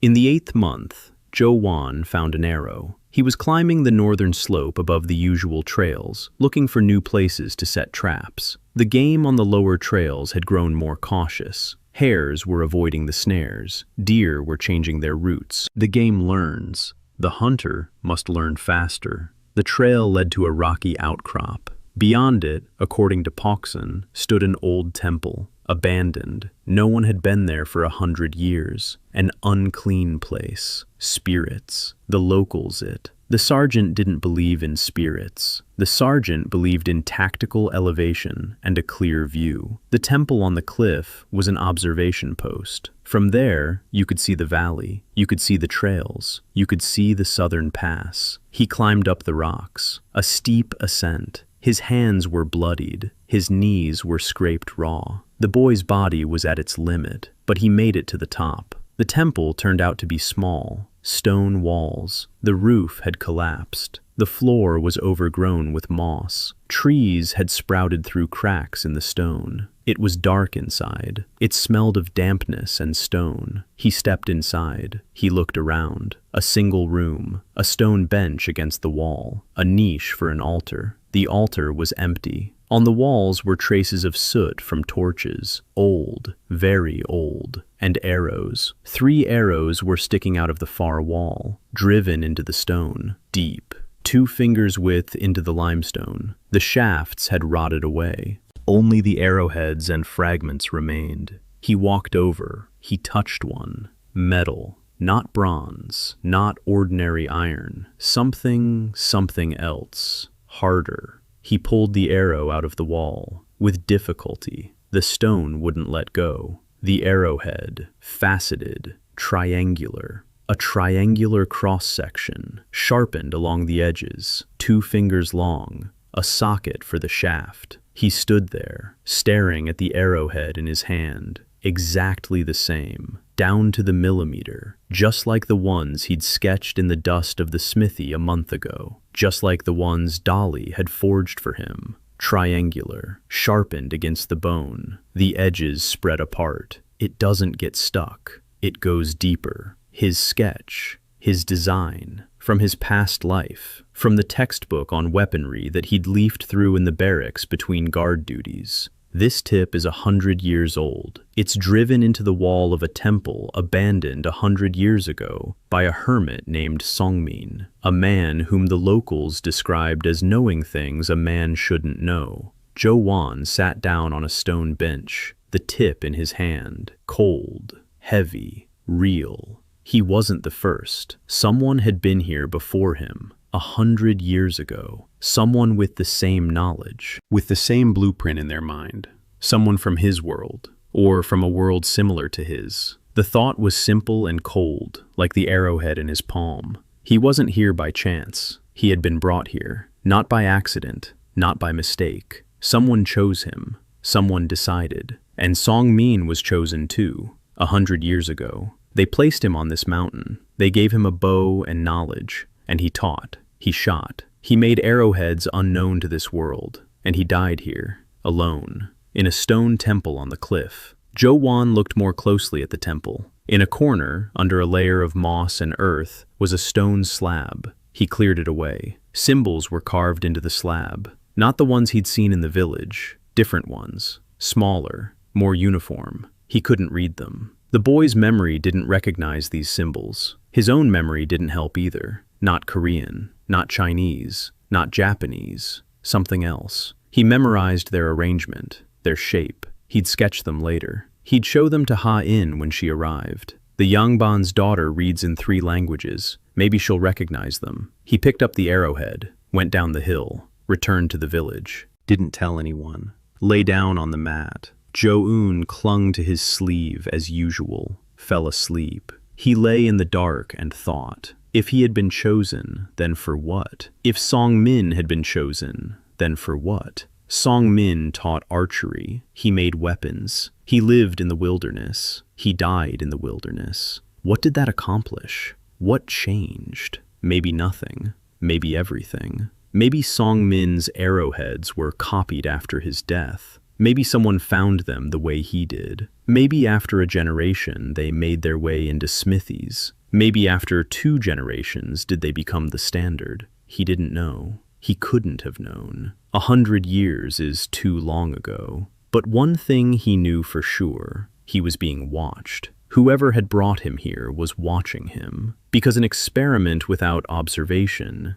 isn't an experiment. It's rubbish. So someone was watching. From where? How? He didn't know. But the sensation of a gaze on his back became familiar that evening, and never left him again. He spent the next few days in the temple. He went up there every 3. He searched. He examined every stone, every crack. He found a hiding place. Behind the altar niche, a stone in the wall could be removed. Behind it was a cavity. Inside the cavity was a bundle. The leather had decayed, but the contents inside remained intact. A wooden tablet with burned-in marks. The same ones as on the slab. Small, even. He took it. He found something else as well. A recess under a stone bench. Inside were bones. Human. Small. Delicate. Arms. Legs. A skull. One person. Not tall. Thin. Songmin. The hermit had died here. Alone. In his own temple. No one had buried him. No one had come. Jo-eun stood over the bones and thought. This was his future, if he wasn't careful, if he remained alone, if he didn't surround himself with people who cared. Song-min had been alone. Jo-eun won't be. He carefully arranged the bones, covered them with a cloth he'd brought from home, placed stones on top, not a grave, but a resting place, better than nothing. He went back down, told Pok-sun, not everything, just about the bones. The old woman listened in silence. Then she sat down heavily on the threshold. She was silent for a long time. Then she said she knew Song-min, a long time ago, when she was a little girl. She was 5 years old when he came to these mountains, a strange man, young, but with old eyes. He spoke the local language, but with an accent no one had ever heard before. He lived alone. He hunted alone. He shot so well that adult hunters would come to watch and leave in silence. He taught, whoever he could, whoever came. He showed them how to set traps, how to treat wounds, how to make arrowheads. People were afraid of him and yet went to him all the same. Then he went to the temple. He stopped coming down. A year later he was declared dead. No one went up to check. They were afraid. Jo-eun listened. He memorized everything. Song-min arrived as a young man. He lived alone. He taught those who came. He went to the temple. He died. A familiar scenario. All too familiar. He asked Pok-sun if she remembered exactly what Song-min had said. Anything unusual? The old woman thought. For a long time. Then she said that her mother had told her one thing. Song-min had once said that he hadn't come alone, that there had been others before him, and there would be others after him, that this land was being pulled upward like a calf from a pit, by a rope, one at a time, slowly. Her mother hadn't understood. The old woman hadn't understood. Jo-eun understood. It wasn't just one of them who was brought over, nor two. There are many of them, scattered across the centuries, across the provinces, each with their own knowledge. Each teaches how to shoot, how to forge, how to heal, how to build. They're pulling this kingdom upward, one rope at a time, slowly. Someone very old and very patient is building something out of Ha-eun, a project spanning centuries. And Jo-eun is part of that project, a cog, a function, a tool, like a spike in the wall of a temple, driven deep, firmly in place, doing its job. He didn't like that thought. He didn't like it at all, because the sergeant didn't like being a tool. The sergeant was used to being the one who decided where to stand, where to shoot, when to leave. But here, someone had decided for him, chosen, moved him, planted him, like a seed in a garden bed, and was waiting for the harvest. Jo-eun gathered the pack in the clearing, all 6 of them, Sorim, Gyeong-ho, Sonu, Bong-hwan, Yuna, and himself. He sat down on a rock. His gaze swept over each of them. Then he said flatly, "Let's go." Silence. The wind in the pine trees. A bird somewhere far away. Sorim gripped her bow. Her fingers turned white. Gyeong-ho swallowed. His Adam's apple twitched. The big 12-year-old boy suddenly became small. Sonu, on the other hand, narrowed his eyes. He crouched low. The young wolf sensed it. Bong-hwan stood motionless, his long arms at his sides, his face blank, but his eyes were working. He was counting. Yuna took half a step back, her hand on her shoulder, the scar, a habit. She knew what was coming. She'd seen it before. Jo-eun gave them a minute, let them process it. Then he began. The group had crossed the pass 2 or 3 days ago, heading east. It's a 4-day journey from the pass to Taegok. Maybe 3 if they're traveling light. That means they have a day, maybe 2, no more. He didn't know how many of them there were. Sorim had seen the tracks, lots of them, but she hadn't counted them. She doesn't know how to estimate the number of people from tracks. He does. So in the morning, he'll go to the pass alone. He'll count, he'll assess, he'll return by evening. Meanwhile, the pack is setting up their positions. Sorim is in command. He's assigned the tasks. Sorim and Sonu are checking all the signal lines. Every strand, every pod. Anything torn needs to be mended. Anything rotten needs to be replaced. Gyeong-ho and Bong-hwan head to the ambush points. They check the pits. If any have collapsed, they'll dig them out again. They'll sharpen the stakes and camouflage them. Yuna goes to the cave behind the waterfall. She checks the entrance. She clears out the inside. She prepares the space. If things go wrong, the women and children will go there. Everyone nodded. They went their separate ways, silently. No questions, no panic. The group worked as one. In the morning, he set out before dawn. He walked quickly toward the pass. The boy's body had grown accustomed to mountain crossings over the past 7 months. His legs were stronger. His breathing was steadier. Not like an adult's, but much better than on the first day. By noon, he was there. The signal cord was torn. The stone marker had been knocked down. There were tracks on the trail. He crouched down. He studied them. The first one had passed right here. Heavy, good shoes, leather, not a peasant, wide stride, confident, used to mountain crossings, a soldier or a former soldier. Here's the second one. Lighter, shorter stride. He was carrying something on his right shoulder, a dent from the weight on the right side, a spear or a sack. The third, the fourth, the fifth. He counted them, carefully, methodically, each footprint separately, overlaps, where one had stepped on another's footprint. 2 hours of work on a 20-step section. The result? 27 people, maybe 30. It's impossible to be more precise. Too many overlaps, carrying a load. They're marching in an organized manner, not a crowd. Formation, vanguard, main group, rear guard, a military habit. There's a commander. The commander knows what he's doing. 30, the sergeant estimated. 30 fighters, organized, armed, against 6 children with bows, a 5-to-1 ratio, at best. This isn't a battle, but it isn't a death sentence either. If it's the forest, if it's night, if it's an ambush, if the enemy doesn't know the terrain, if every arrow hits its mark, if there are no mistakes, too many ifs, too many. He turned back, stopped halfway, crouched behind a rock. He thought, 30 men won't get lost in the forest. They'll take the main trail to Taegok, out in the open, day or night. If it's daytime, the villagers will see them and scatter. The bandits will take whatever they find and leave. Casualties will be minimal. If it's nighttime, the village will be asleep. The bandits will surround it. They'll set fire to the outermost houses. People will run out in panic. They'll be slaughtered or bound. The bandits will take everything. They'll burn the rest. They leave. Taegok ceases to exist. So a nighttime raid must be prevented. That means we need to know exactly when they'll arrive. Exactly. Not roughly. Exactly. So we need a watch, a constant one, on the trail, around the clock, until they arrive or pass by.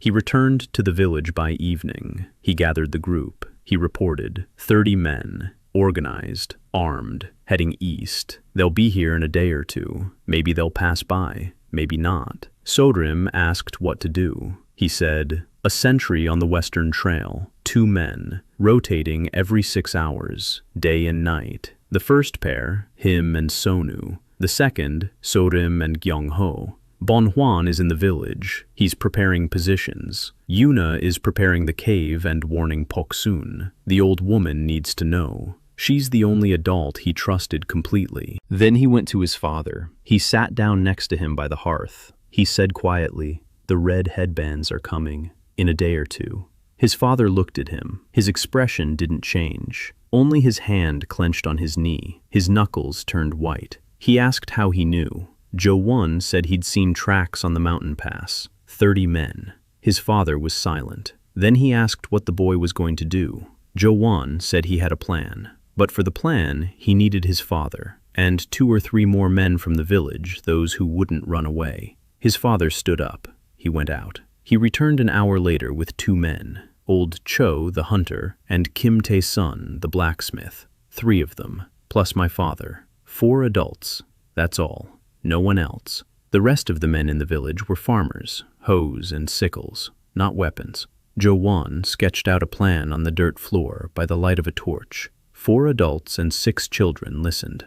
The enemy is coming from the west, along the main trail. The trail enters the forest beyond the rice fields. It passes through a ravine, across a log bridge over a stream, past an old oak tree. It emerges at the outskirts, an hour and a half's walk from the edge of the forest to the village. In that hour and a half, there are 4 narrow passages. the ravine, the bridge, the bend by the rock, and the descent to the fields.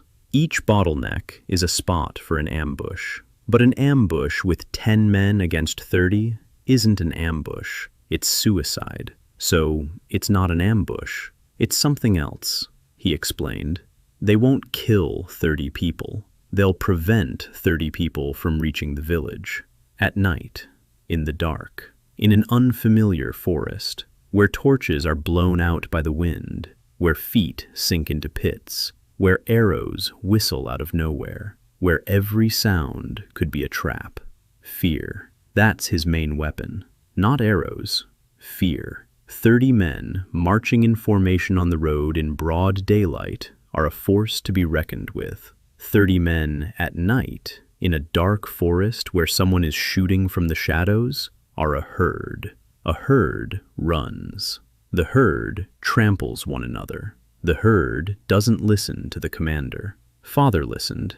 His face was stony. Then he nodded. The blacksmith clenched and unclenched his fists. He nodded too. Old man Cho pulled a knife from his belt. He placed it on the floor in front of him, silently. That was it. Sorim looked at Jo-eun, and there was something in her eyes that he hadn't seen before. Not fear, not respect. Something in between. Faith. She believed that he knew what he was doing. A 10-year-old girl with a bow trusted a 9-year-old boy to lead them through a night in which 30 armed men would be hunting them down. He looked at each of them, 10 pairs of eyes, 4 adults, 6 children, all that stood between the Red Headbands and Taegok.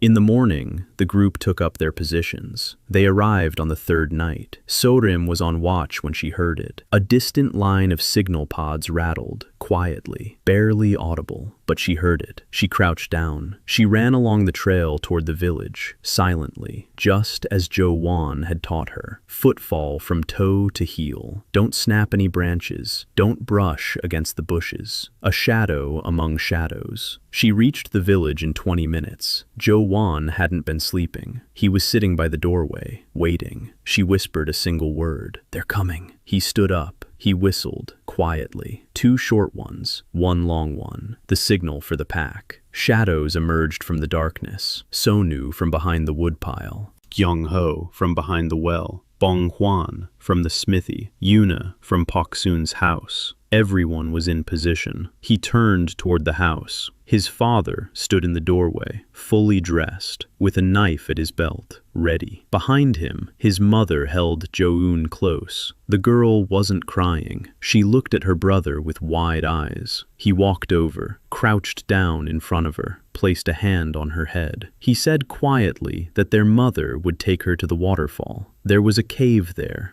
It was safe there. She nodded. Then she clung to his hand. Her fingers were thin, cold. She wouldn't let go. He gently pried her fingers apart, one by one. He stood up. Their mother picked up her daughter. Jo-eun looked at him over her mother's shoulder, silently. He turned away and walked into the night. The sergeant's mind was clear. There was fear, but not here, not now. The fear had gone into his legs, into his hands. It had turned into precision, into speed, into silence. As always, just like in his past life before setting out, the village was waking up, quietly, without shouting, without panic. 3 days of preparation had paid off. The women and children were heading toward the waterfall. In a single file, along the path that Yuna had cleared and marked with stones. Pok-sun was leading the way. The men stayed behind. Blacksmith Tae-seong with his hammer by the bridge. Old man Cho with his knife at the edge of the village. His father with 2 other men by the houses. They wouldn't fight. They would be the last line of defense. If the pack fails to hold them off, if everything goes wrong, the pack went into the forest, each to their own position. Jo-eun led the way, bow on his back, 12 arrows in his quiver, a knife on his belt. Complete darkness. The moon was hidden behind the clouds. Good. The darkness is his ally. He knows the forest.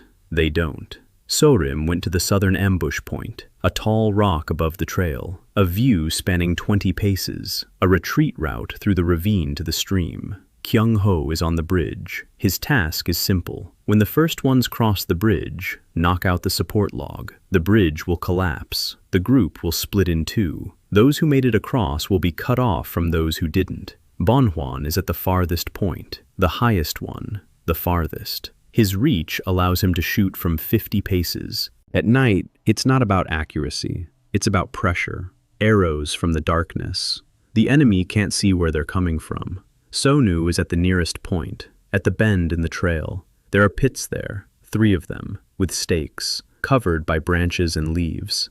When the first one falls in, Sonu shoots, quickly, close, accurately. Then she moves on. Yuna has returned from the cave. She's taken up a liaison position between the pack and the village. She runs back and forth, relays signals, a whistle, 2 short blasts, everyone stay in position. 3 short blasts, fall back. 1 long blast, alert. Jo-eun took his position, center, the old oak tree, the clearing in front of him, an open space. Moonlight breaks through the clouds. If the moon comes out, the clearing will be lit up. This is his spot. This is where he'll meet their commander. He waited. The forest was silent. Then the distant line of signalers sounded off again, closer. Then the middle one. They're coming, fast. They're not hiding. They're sure the village is asleep. He heard voices, distant, muffled, laughter. Someone was laughing, a habit. For them, this was business as usual.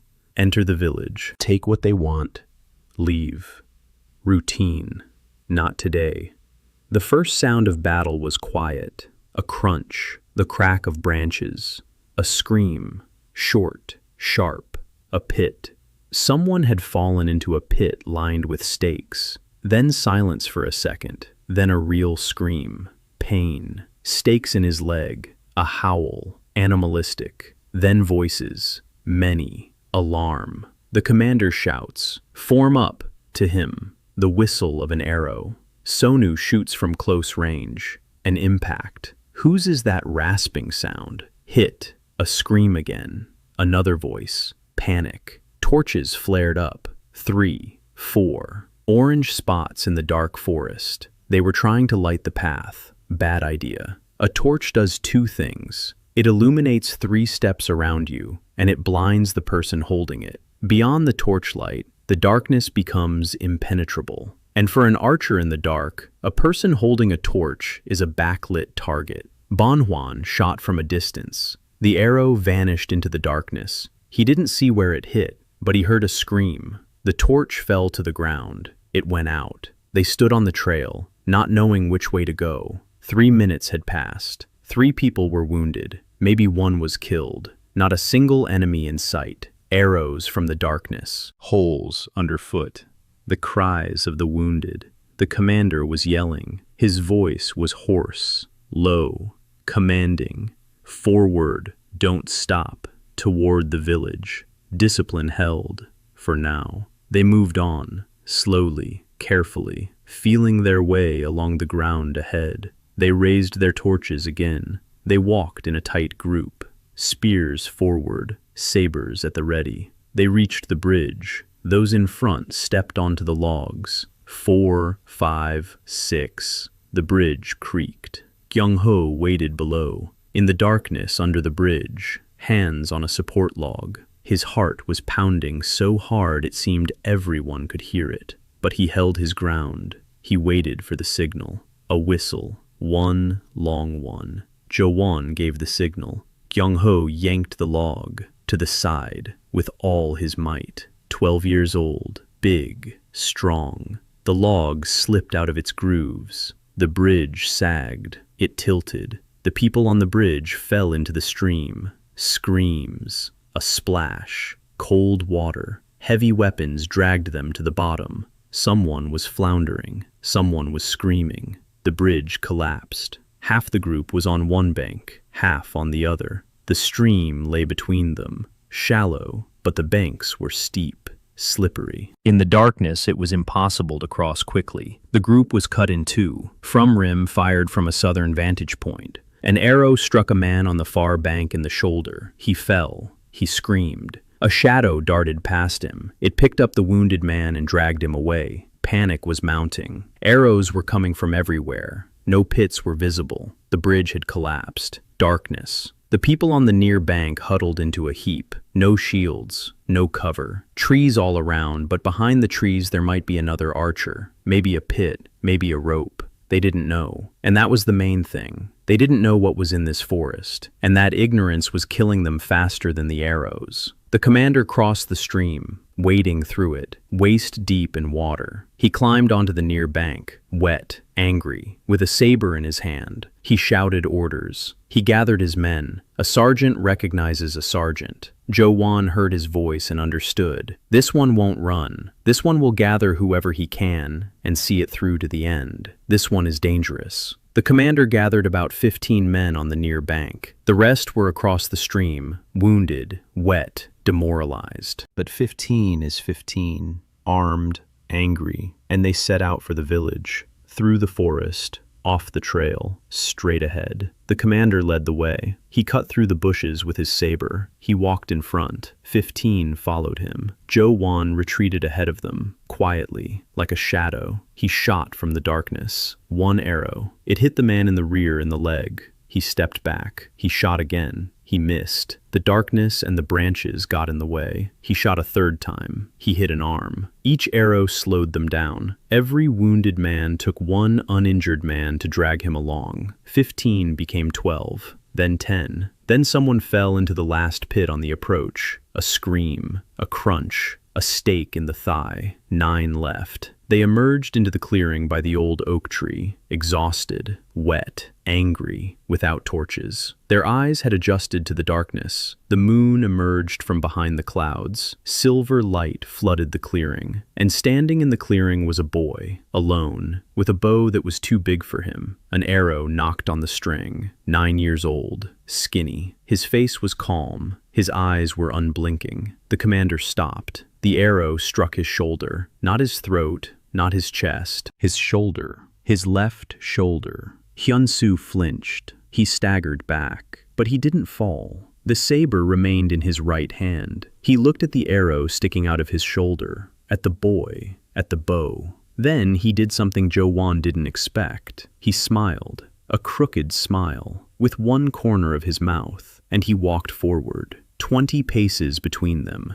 Now 19, 18. Jo-eun was drawing a second arrow. His fingers, wet with dew, slipped along the bowstring. A second lost. 15 paces. He drew the bow. His hands were shaking. His body was at its limit. Night, cold, exhaustion. His muscles were failing him. 14 paces. He released the arrow. It flew. Hyun-su parried it with his saber, without looking. A reflex. His hand met the shaft on its own. Combat experience. Real combat experience. 12 steps. Jo-eun dropped his bow. Useless. At this distance, he wouldn't have time to draw a third arrow. He leaped backward. A knife from his belt. A child's knife against a combat saber. Absurd. Hyun-su saw it. He stopped. He looked at the boy with the knife. An arrow in his shoulder. Blood was flowing down his arm and dripping from his fingers. He didn't notice. Or he wasn't showing it.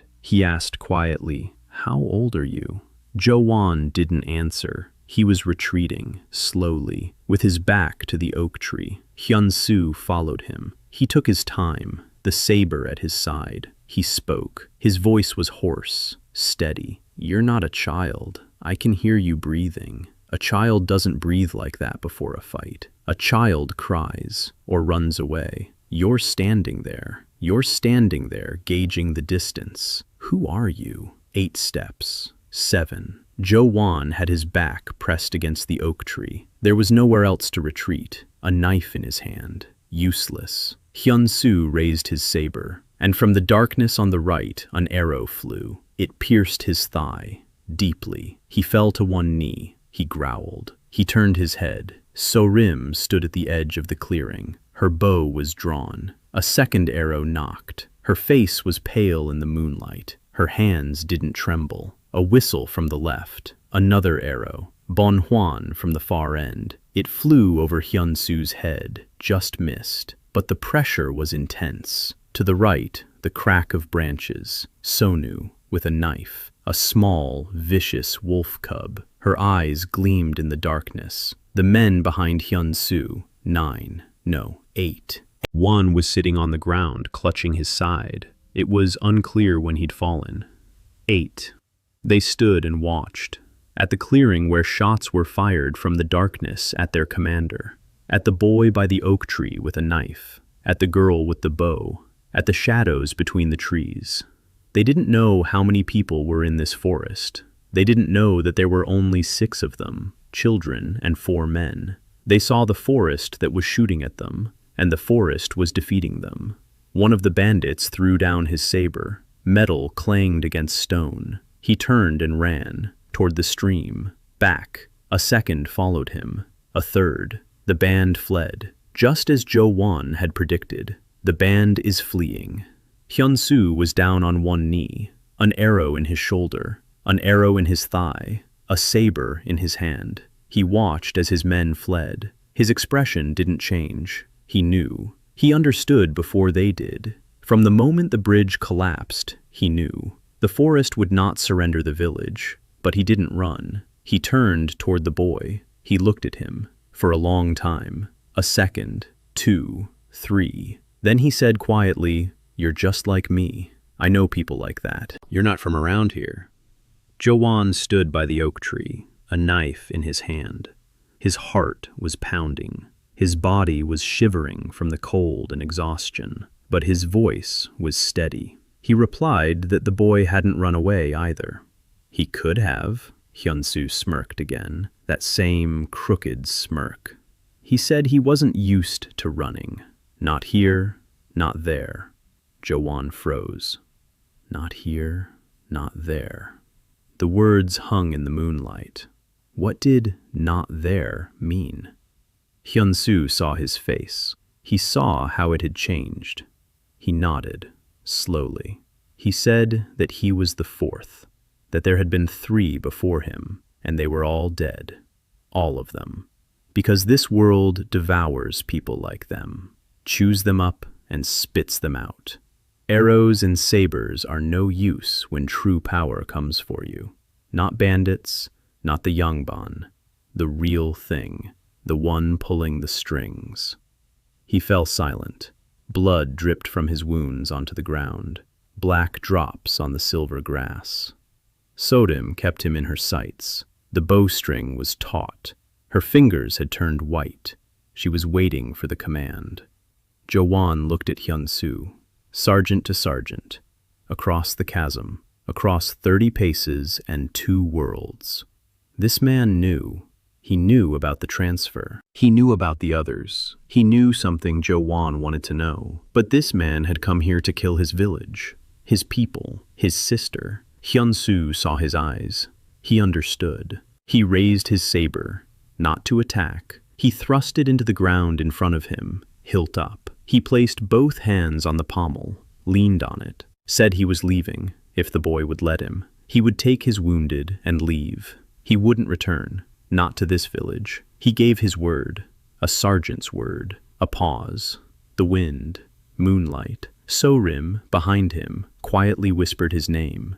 A question, a decision. He had shot at his men. His men had burned villages, killed, plundered. By the laws of this world and any other, he must be killed. By the laws of this world and any other, a wounded prisoner with information is worth more than a dead body. Jo-eun said, "Go." Hyun-su pulled his saber out of the ground. He stood up, limping, with difficulty. He walked off into the darkness, slowly, without looking back. Left in the clearing were Jo-eun, Sorim with her bow, Sonu with her knife, and Bong-hwan at the edge, and silence. An hour later, dawn broke. They stood in the clearing and waited. No one moved. Then Sorim lowered her bow. Her hands were shaking. She looked at them, at her own hands, at Hyun-su's blood on the grass. She sat down on the ground. She just sat down. Her legs wouldn't hold her. Sonu exhaled, long and loud. He crouched down. He laid his knife on the ground. Bong-hwan approached.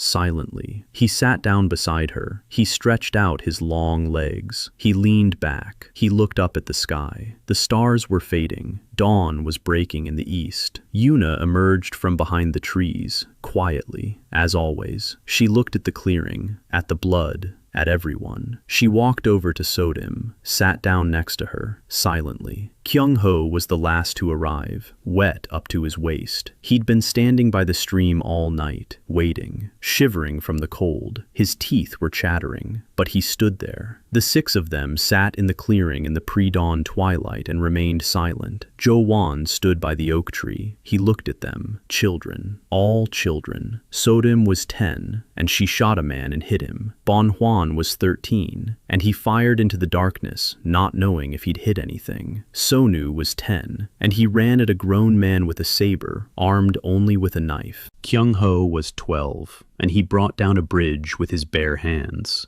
Yuna is 14, and she ran all night between positions in a forest full of armed bandits. Children, his pack. Morning came, pink, quiet. The birds began to sing. The villagers emerged from their homes, slowly, cautiously. The men came out first. Jo-eun's father, the blacksmith, Old Man Cho, armed. They looked around.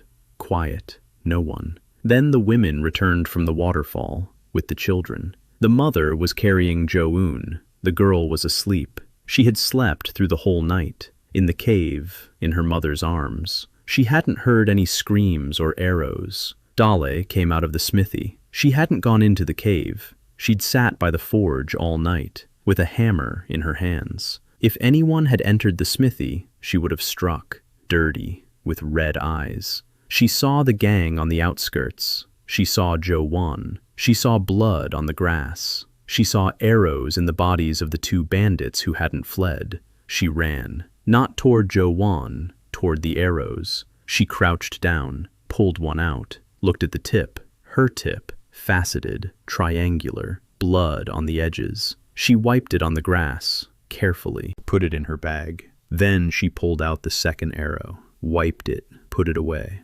Dal silently gathered her arrows from the bodies. Sodom was bandaging Yoon's scrape on her arm. A twig in the dark, nothing. But there was a lot of blood. Sodom worked in silence. Her hands were still shaking, but she kept going. A 9-year-old boy was walking across the courtyard toward his house, slowly, tired. His legs wouldn't obey him. Every step felt like walking through water. He went inside. The bow was against the wall. The quiver lay on the floor. The knife was on the shelf. He sat down on the floor next to his sister's bed. She was lying there. Their mother had put her to bed. She was asleep. Her breathing was steady, calm. She didn't know. She knew nothing. He rested his head on her blanket. It felt heavy, like a stone. His eyes closed of their own accord. Jo-eun, without opening her eyes, placed her palm on the top of his head. Small, warm, her palm. She whispered in her sleep,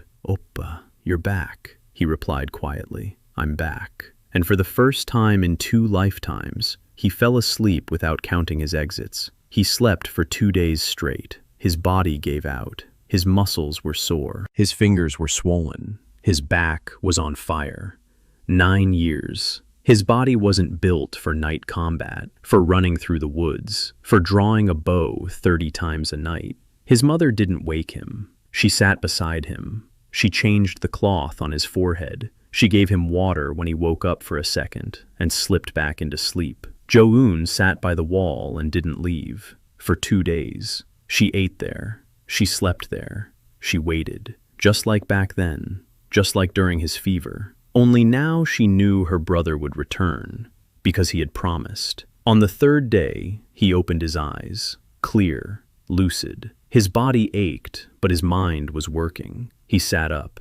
He drank some water. Jo-eun crawled over to him, silently. She pressed herself against his side. He placed his hand on her shoulder, slender, bony, alive. His mother stood in the doorway. She watched. Then she turned away and went to the hearth. A minute later, the smell of rice filled the air. Thick, not watery porridge. Thick rice with meat. She was cooking the best the house had to offer. He stepped out onto the threshold toward evening. The village had changed. He saw it right away. People were looking at him differently. Not at him. Around him. A man from the far yard walked past and bowed. He didn't just nod. He bowed to a 9-year-old boy. The woman at the well fell silent when he approached, but not out of fear, out of respect. She moved aside, let him draw water first. Aunt Pok-sun was sitting on a rock by his house, waiting. She saw him, stood up, came over, looked him in the eyes for a long time. Then she said quietly that she had been wrong, that he wasn't a changeling, that he was a gift, and that she was an old fool who had nearly driven the gift away. He replied that she wasn't a fool, that she was the only one who had really looked closely. The others had just whispered. At least she had come and looked.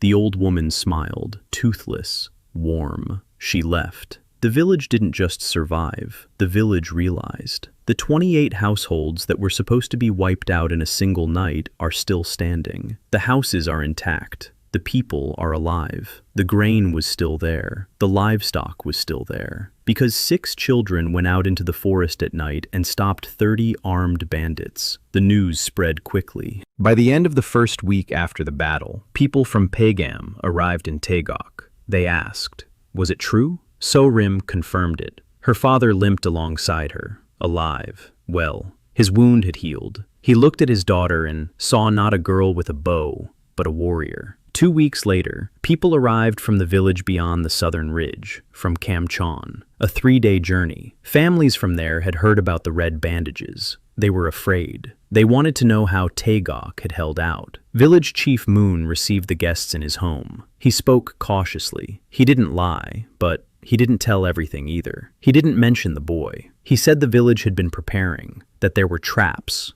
that there were patrols. It was true, but not the whole truth. Jo-eun could tell. The village head was covering for him, for his own way, in an old-fashioned way, not out of love, out of calculation. The boy is useful. The boy protects the village. The boy shouldn't be put on display. Let it be quiet. Let it be a secret. It took a month after the battle to recover. Jo-eun repaired the traps. He replaced the signal lines. He set up new ones along the northern trails. Dal-lae forged arrowheads. Silently, without being asked. She just forged them. She put them in a bag. She carried them to his house. She left them on the doorstep. She left. 12 arrowheads every 3 days. He didn't ask. She did it. By the end of the month, he had 60 arrows. A stockpile. A veritable arsenal by village standards. The pack trained harder. After the fight, something had changed. The game was over. They had shot at people. They had heard a man scream with a stake in his leg. They had seen blood,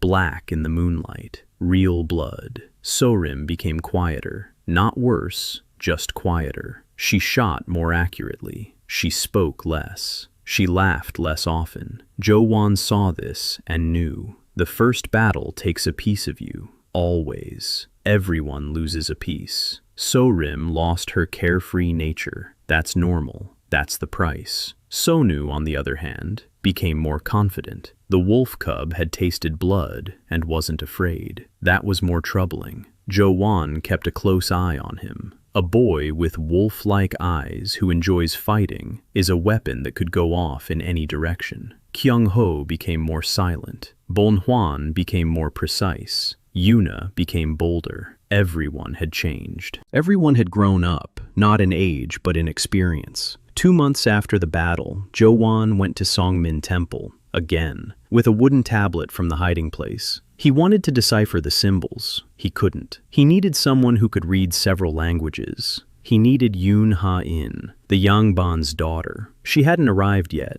but according to the village head, she should arrive before winter. The Yangban's father, Hyun-su, had sent a letter, formal, polite. His daughter was coming to recuperate in the mountain air. For the winter, maybe until spring. Jo-eun knew what that meant. Word of the fight had reached the county. The Yangban had taken an interest. He was sending her over to take a look, to spy, to assess what kind of boy he is, what kind of village it is, whether it can be used. Let her come. Let her look. He needs her eyes, her tongues, her knowledge of the world beyond these mountains. And he would give her what no one else had ever given her, a voice, the right to speak and be heard. Winter was approaching. The days were getting shorter. The nights were getting colder. The first snow fell at the end of the month, light, wet. It had melted by noon. But the promise of winter was in it.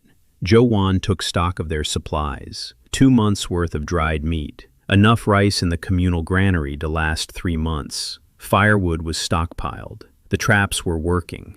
The pack provided a steady supply of food for 5 families, plus the surplus that his father traded for cloth and salt from the merchants. They would survive the winter. For the first time in 3 years, the village of Taegok would get through the winter without hunger. In the evening, he sat by the hearth, Jo-eun beside him. Mother was mending clothes. Father was smoking his pipe. Silence, warm, thick. Mother was humming, the same song she'd sung after the wild boar. Father listened. He didn't interrupt. Jo-eun snuggled up against her brother's side and traced her finger over the wooden bird on a string, with folded wings, the one he'd carved for her a month ago, out of ash wood. The wings were on pins. They opened if you pulled on the tail. She played with it every evening. She never let it out of her hands. She slept with it clenched in her fist. The sergeant stared into the fire and thought. Hyun-su had said he was the 4th, that there had been 3 before him, that they were all dead,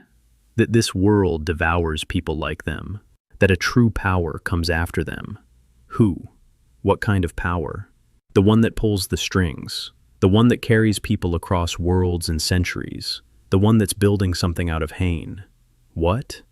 Why? He didn't know, but he knew he would find out. Because now he wasn't alone. He had a pack. He has a village. He has a name. Han Jo-won, 9 years old. Hunter, archer, commander, son, brother. And he's only just begun. Yoon arrived on the first day of real snow. A palanquin, 2 porters, a maid, a trunk of clothes. The whole village poured out to watch. A Yangban daughter in Taegok was like a peacock in a chicken coop. A 12-year-old girl stepped out of the palanquin, pale, slender, her fingers stained with ink. Her hair was arranged in an elaborate style with a bone comb. Her clothes were silk, layered. She stood on the trampled snow and looked around, at the mud brick houses, the thatched roofs, the mud, the dog sniffing at her hem, and the faces of the peasants who regarded her as a creature from another world. And she was from another world, a world of silk, calligraphy, and tea ceremonies. Jo-eun watched from around the corner of the blacksmith shop. He was assessing her. Her posture was straight. Her gaze was sharp. She was not flustered. She surveyed the village not as a guest, but as an inspector. She counted the courtyards. She noted the well, the granary, the smithy. Her eyes were intelligent, quick, the daughter of a yangban, sent to spy. Old Man Moon put her up in his house, the best room. The maid bustled about, belongings, clothes, separate meals. She'd brought them with her, white rice, not brown like the peasants' rice, dried fish, candied plums. Jo-eun came on the 3rd day, not before. Let her settle in. Let her get bored. Boredom is the best ally when you need to pique someone's interest. She was sitting in the room reading a scroll, a brush in her hand. She was jotting something down in the margins. He entered. He bowed, not deeply, moderate, as an equal. She looked up. She looked at the boy, small, thin, coarse clothing, hands covered in calluses. The fingers of his right hand were wrapped in cloth. An archer, she knew. Her father had told her. The boy who had defended the village from the Red Bandits. She had expected to see something else. A roughneck, a braggart, a country bumpkin. Instead, she saw a quiet child with a steady gaze and a straight back. He sat down across from her, without being invited. She frowned. How presumptuous. According to the rules of etiquette, a peasant does not sit in front of a yangban without permission. He ignored her. He took a wooden tablet from his bosom. He placed it in front of her. He said he'd found it in the mountains, in an old temple. He couldn't read it. He'd heard she could read 3 languages. Maybe she could. She looked at the tablet, at the symbols. She frowned even more. She picked it up, turned it over in her hands, held it up to the light. Her fingers traced the burned-in lines. She was silent for a long time. Then she said that 2 of the 3 languages she knew were Hanmun and the language of the Eastern Islands. This was neither one nor the other, but she had seen similar symbols in an old book from her father's library, a book brought from the capital 300 years ago, from a temple that had long since been destroyed. There were similar symbols there. She didn't know what they meant, but she remembered their shape. Jo-eun asked if she could try to decipher them, to compare them with what she remembered. She looked at him for a long time, not as if he were a peasant, as if he were a puzzle. For the first time, someone had given her a problem. Not embroidery, not a lesson, a problem, a real one, with a secret inside. She said she'd try, but she needed that book. It was at her father's house, a 4-day journey away. She could ask for it to be brought. He nodded, stood up. He bowed. He left. He turned around at the threshold. He said he had more questions about the world beyond these mountains, about the capital, about the clans, about how power is structured. He needed someone who knew all of this. She was the only one in this village who did. She watched his back as he walked away. He left. Silence. Then she placed the tablet in front of her, unrolled a blank scroll, picked up a brush, and began to copy the characters, carefully, one by one, with notes in the margins. A week later, she came to him, on her own. She didn't send for him. She didn't send a message through a servant. She came herself, in her silk robe, through the mud, to his house. His mother opened the door and nearly fell over in surprise. A Yangban's daughter on the threshold. Hyun entered. She saw the room, the earthen floor, the hearth, the mats. Poverty. Complete. Absolute. She didn't flinch. She didn't back away. She sat down on a mat. She took out the scroll, unrolled it, showed it to him. She made sense of 3 of the 12 symbols, drawing on her memory of the book. The first meant time. The second meant choice. The third meant repetition. Time, choice, repetition. 3 words out of 12. Not much, but enough to grasp the direction. Someone had written about transition, about choice, about a cycle. Jo-eun looked at the scroll and thought. Ha-eun looked at him and saw the machine working behind the boy's eyes. Fast, precise, cold. Not a child. She understood in that instant. She didn't say it out loud, but she understood. He asked for her opinion about the symbols, about what they might mean together. She flinched. An opinion. Her opinion. No one had ever asked. She spoke up. Carefully. She said that if time, choice, and repetition were all listed together, it could be a description of a ritual, or rules, or a law. Something that happens over and over again, according to a specific pattern. Choosing someone at a specific time. The repetition of a cycle. He nodded. Right, exactly. That's it. She straightened up, shoulders back, chin up. For the first time in her life, her mind was appreciated. Not her handwriting, not her embroidery, not her background, her mind. He said he needed her, not as a guest, not as her father's spy, as an advisor. She was silent. Then she asked what an advisor was. He replied that it was someone who thinks alongside him, someone who sees what he doesn't see, someone who knows what he doesn't know. She said she'd think about it. She stood up. She left. But she left the scroll behind. The next morning, she came back. With a new scroll, with questions, with eyes ablaze. She hadn't been thinking. She'd made up her mind. Instantly. She just didn't want to show that she'd decided so quickly. Winter had set in. The snow lay thick. The trails were buried. The forest had turned white and silent. The traps weren't working as well. The game was retreating deeper into the mountains. But there were enough supplies. The pack trained in the snow. New skills. How to walk silently through the snow. How to set traps in the snow. How to read tracks on the white snow. Tracks in the snow are as visible as letters on paper. Every step is imprinted. Every animal leaves a story behind. Rim was the first to master it. Gyeong-ho was second. Sonu confused fox tracks with wolf tracks. Bong-hwan didn't confuse anything. Yuna moved through the snow as if she were weightless, light, silent. Her tracks were shallow, barely noticeable. Jo-eun took note, a perfect scout. In the snow, in the forest, in the silence. Toward the end of the winter month, Jo-eun fell ill. A fever. The very same one. The one that had killed the boy before. The one that had opened the door for the sergeant. Now it had come for her sister. Jo-eun lay on a mat. Small, pale. Her forehead was hot. Her breathing was rapid, raspy. Her eyes were closed. Her cheeks were red from the fever. Her mother sat beside her and wept, quietly, soundlessly, just like back then, over him, over the boy who had lain there for 3 days without waking, now over her daughter. Her father stood by the door. His face was stony, his hands at his sides. His knuckles had turned white. He knew. Everyone knew. This fever was deadly. Every winter, one of the children wouldn't wake up.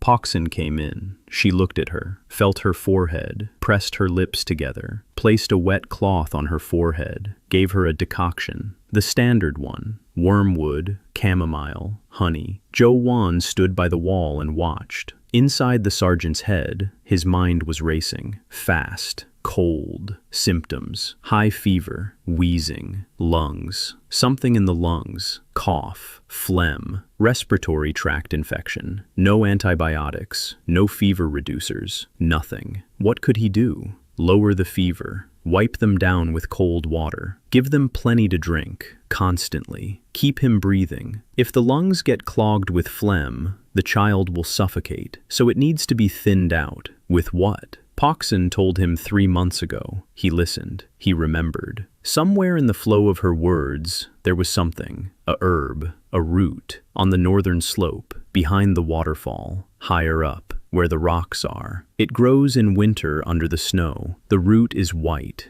bitter. A decoction made from it thins the phlegm. It draws the pus out of the lungs. Breathing becomes easier, he remembered. Pok-sun had mentioned it in passing. Between 2 other herbs, 1 sentence, 3 months ago.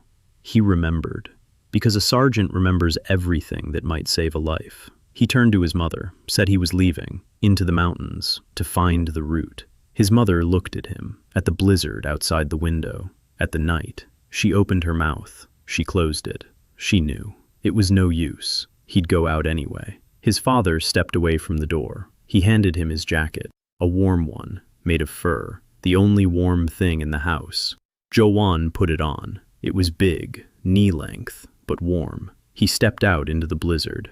Night, snow, wind, temperatures below 0. The trail to the northern slope was blocked. He walked knee-deep in the snow. A small body, short legs, every step an effort. A pause every 10 steps. Breathing. Inhale for a count of 4, exhale for a count of 6. Don't freeze. Keep moving. He reached the waterfall after 4 hours. In summer, it's an hour's walk. In winter, in a blizzard, 4. The waterfall was frozen. The ice was blue in the darkness. Beautiful. He didn't look. Higher, up the rocks, in the darkness. His hands, in mittens, couldn't feel the rock. He took off his mittens. Bare fingers on the ice.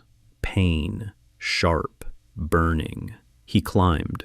Rock by rock. Ledge by ledge. He slipped twice. He fell once. Back against a rock. It knocked the wind out of him. He lay there for a minute, breathing. He got up. Climbed on. He found a spot at dawn, a rocky ledge, a crevice beneath it. In the crevice, beneath the snow, was greenery, small, stiff leaves. He dug them out with his hands, bare hands. His fingers wouldn't bend, red, white at the tips, frostbite. He knew. He didn't think. He dug.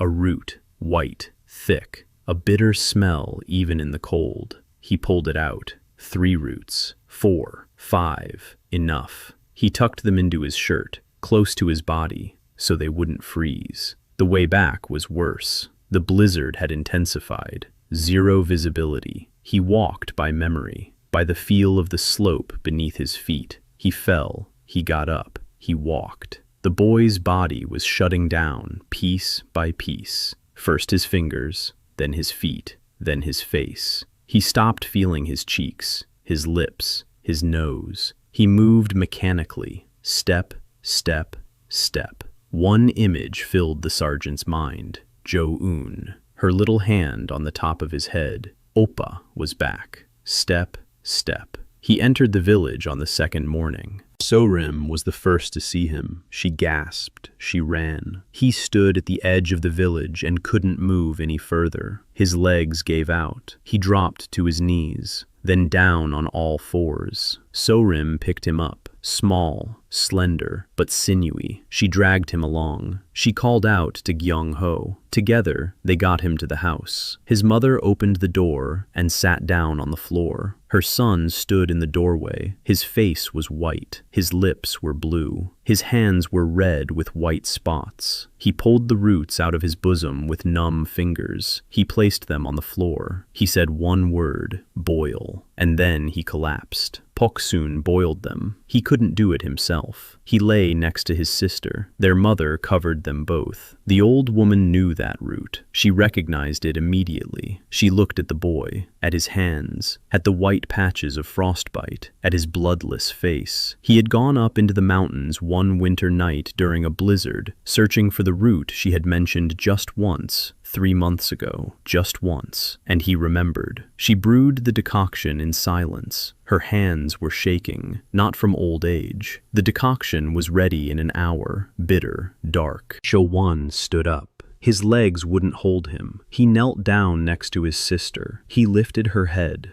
gently. She was so small, light, hot. He poured the decoction onto her lips, down her throat, slowly. She swallowed, reflexively, without waking up. Sip by sip, he kept feeding her. Then he laid her down, sat beside her, and stayed. The first day passed without change. Fever, wheezing, a wet cough. He gave her the broth every 2 hours. He wiped her down with cold water. He changed the cloth on her forehead. He didn't sleep. The second day, the fever was slightly lower, or so it seemed to him. No, lower. He checked with his palm. Her forehead was hot but not burning. Her breathing was a little more even. The wheezing was quieter. He kept it up. Herbal tea, water, the cloth. He didn't sleep. The third day, the fever was subsiding. Her breathing was clearer. The coughing was less frequent. The phlegm was clearing. Her lungs were clearing out. He sat and listened to her breathing. Every inhale, every exhale. He counted 20 a minute, normal. 18, better. At dawn on the 4th day, she opened her eyes. Cloudy, sleepy, she looked at him, at his face, at the dark circles under his eyes, at his frost-bitten hands, at his red fingers. She whispered, "Oops." He sat there, looking at her, small, alive, eyes open. She has a voice. She's breathing, breathing steadily, and for the first time in 2 lifetimes, tears streamed down his face, silently, soundlessly. They just flowed down his cheeks, down his chin, dripping onto his chest. He didn't wipe them away.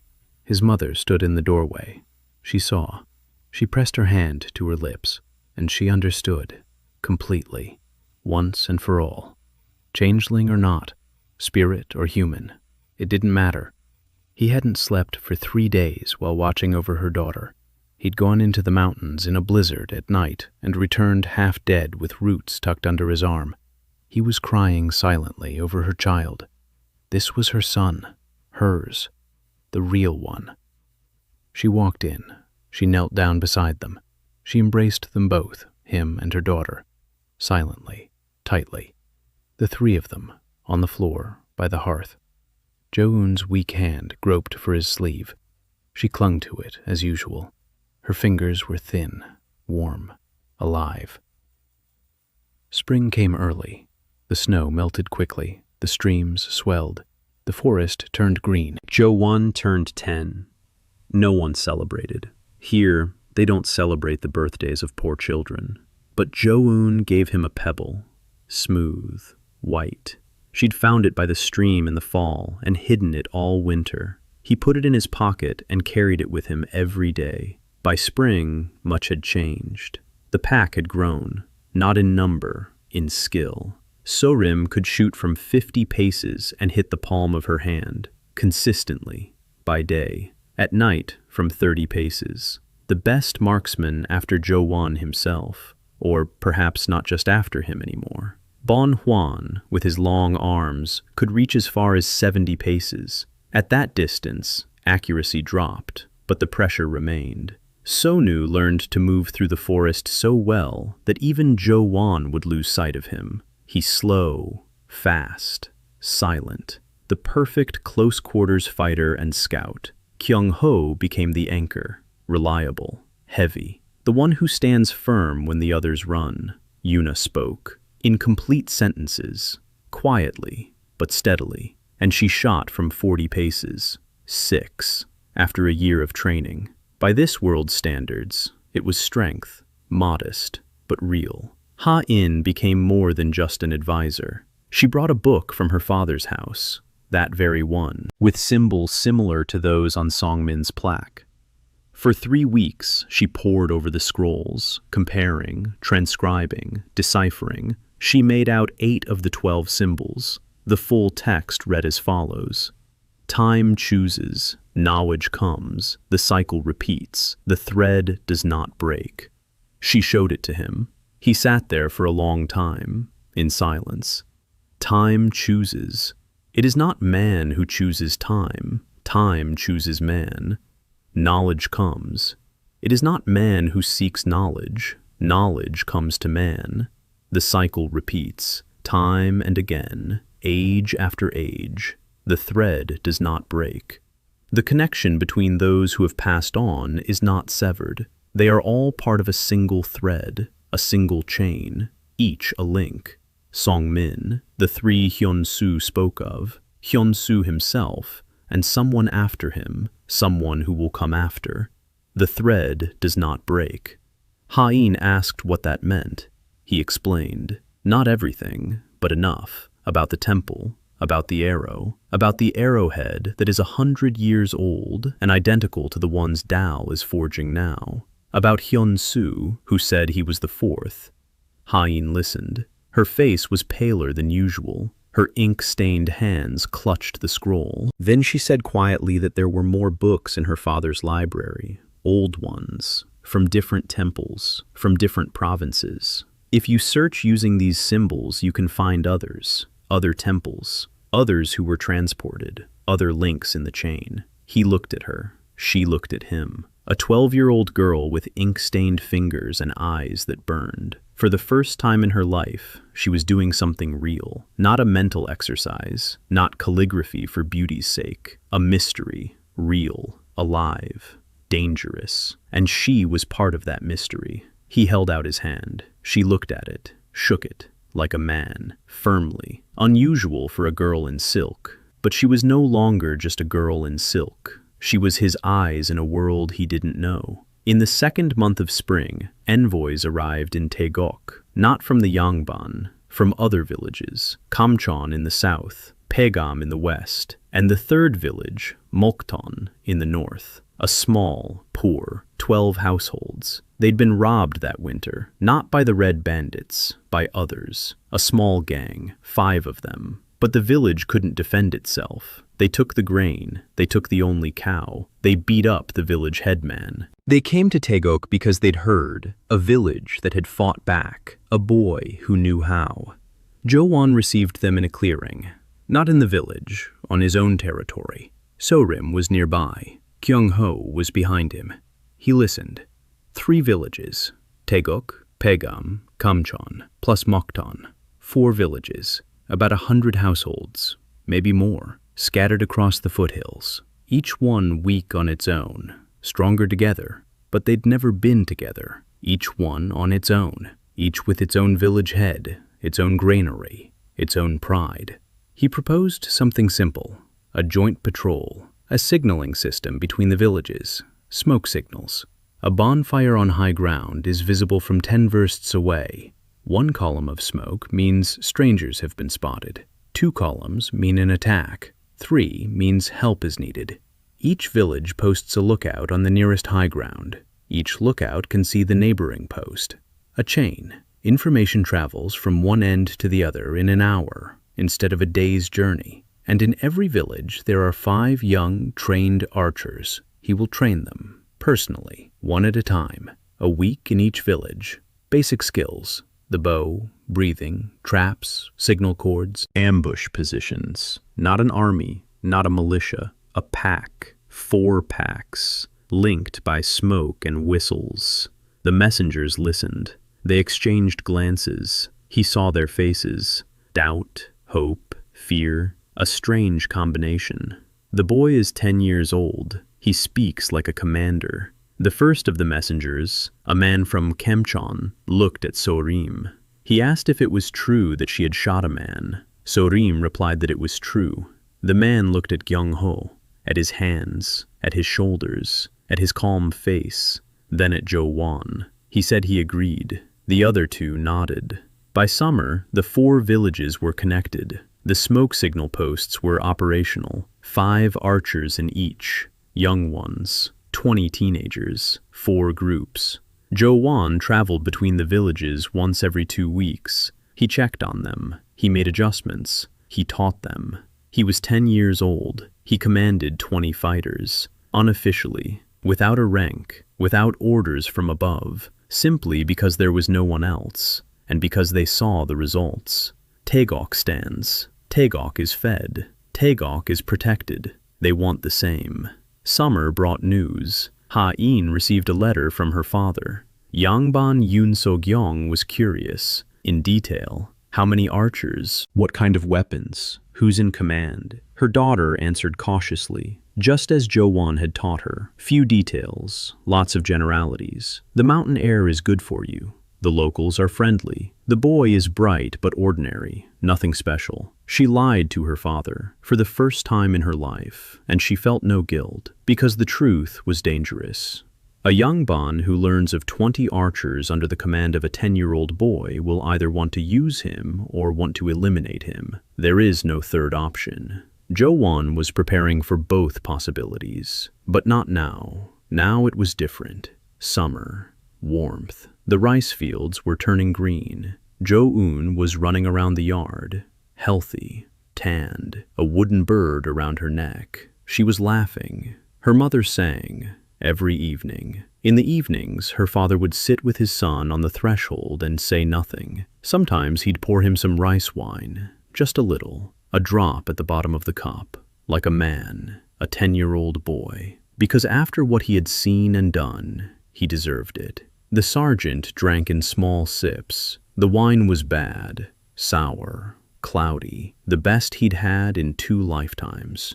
Fall of the 2nd year. Jo-eun was 10 and a half. The leaves on the pine trees weren't turning yellow, but the deciduous undergrowth was ablaze with red and gold. The morning was cold and clear. He sat on a rock above Taegok and looked down. The village was waking up. Smoke from the chimneys, women at the well, children on the playground. A dog ran across the yard. That same one, skinny, but not quite as skinny anymore. Its ribs aren't sticking out. Someone's feeding it. A year ago, this village might not have existed. A black stain on the ground. Ash. Embers. Like those 2 villages to the west. Now it stands. It lives. It breathes. It breathes. Someone sat down nearby. So-rim. Silently, as always. A bow on her lap. Her hair had bleached over the summer. A tan on her face. A fresh scratch on her cheek. A branch in the forest yesterday. She looked at the village beside him. She was silent. Then she asked quietly what he was thinking about. He said he was thinking about the temple. About the stone slab he hadn't finished cleaning. About the symbols that Ha-eun hadn't been able to decipher. About Hyun-su's words. The 4th. 3 are dead. True power. The kind that pulls the strings. So-rim listened. She knew. Not everything, but enough. He'd told her after the battle, that night in the clearing, when she couldn't sleep and was shivering from the cold and from having shot a man. He'd told her to give her something greater than fear, a secret, one that makes fear seem small. She accepted it, not right away, but she accepted it. Now she asked if he was going to the mountains, to the temple, again. He nodded, but not alone, with Ha-eun. She needed to see the slab for herself. So-rim said nothing. Then she said she'd go too. He didn't argue. The 3 of them climbed up to the temple. Jo-eun, So-rim, and Ha-eun. The climb took half a day. Ha-eun scrambled up in her climbing over the rocks in her silk dress and never once complained. She was out of breath. She stopped. She kept going. So-rim offered her a hand on the steep sections, silently, without mockery. Two girls who had nothing in common except a boy. The temple greeted them with silence, stone, moss, the sky through a gap in the roof. Jo-eun pointed out the walls, arrows, arrowheads. Ha-eun touched the metal. Her face was serious. Her eyes were quick. He led her to a stone slab in the corner. He brushed away the moss. Symbols. Ha-eun knelt down. She took out a brush and paper. She began to copy them. So-rim stood at the entrance, keeping watch, bow in hand, out of habit. Ha-eun worked for 2 hours, copying every symbol, every line, every dot. Then she stopped at the bottom line. Different symbols, not the ones she'd seen before. She hadn't seen these before. A different system, a different language. She called out to Jo-eun. She showed him. He crouched down beside her. He looked, and something inside the sergeant came to a halt. The symbols on the bottom line weren't symbols. They were letters. Letters he knew. Letters he had read for 32 years in his past life. Every day. On signs. In books. On screens. Cyrillic. Russian letters. Carved in stone. In a temple on a mountain. In a world where neither Russia nor the Russian language nor the Cyrillic alphabet exists. He read it, slowly, letter by letter, first name, his first name, his last name, from his past life, carved in stone 100 years before he was born in that world. He sat on the temple floor and looked at his name in the stone. Kine looked at him, at his face, at how it had changed, turned pale, frozen. She couldn't read those letters, but she saw that he had read them, and she saw that he was in pain. So-rim approached from the entrance. She stood behind him, silently. She placed her hand on his shoulder, small, firm, warm. He sat there, lost in thought, his name in stone, carved 100 years ago. Songmen knew he would come, or whoever had transported Songmen knew his name, knew when he would be born, knew when he would die, knew when he would be transported, knew everything, down to the last letter. This wasn't a coincidence. It was a schedule. He stood up, slowly. He looked at the temple, at the walls, at the arrows, at the bones under the bench that he had hidden months ago, at the plaque with his name. Songmen had lived here alone and died alone because he hadn't found people, or couldn't, or didn't want to, or wasn't allowed to. Jo-eun wouldn't repeat that mistake. He descended the mountain, leading the way, quickly. So-rim and Ha-eun followed him. They were silent. They sensed it. It wasn't the time for words. That evening, he gathered everyone, not just the pack, his father, his mother, Pok-sun,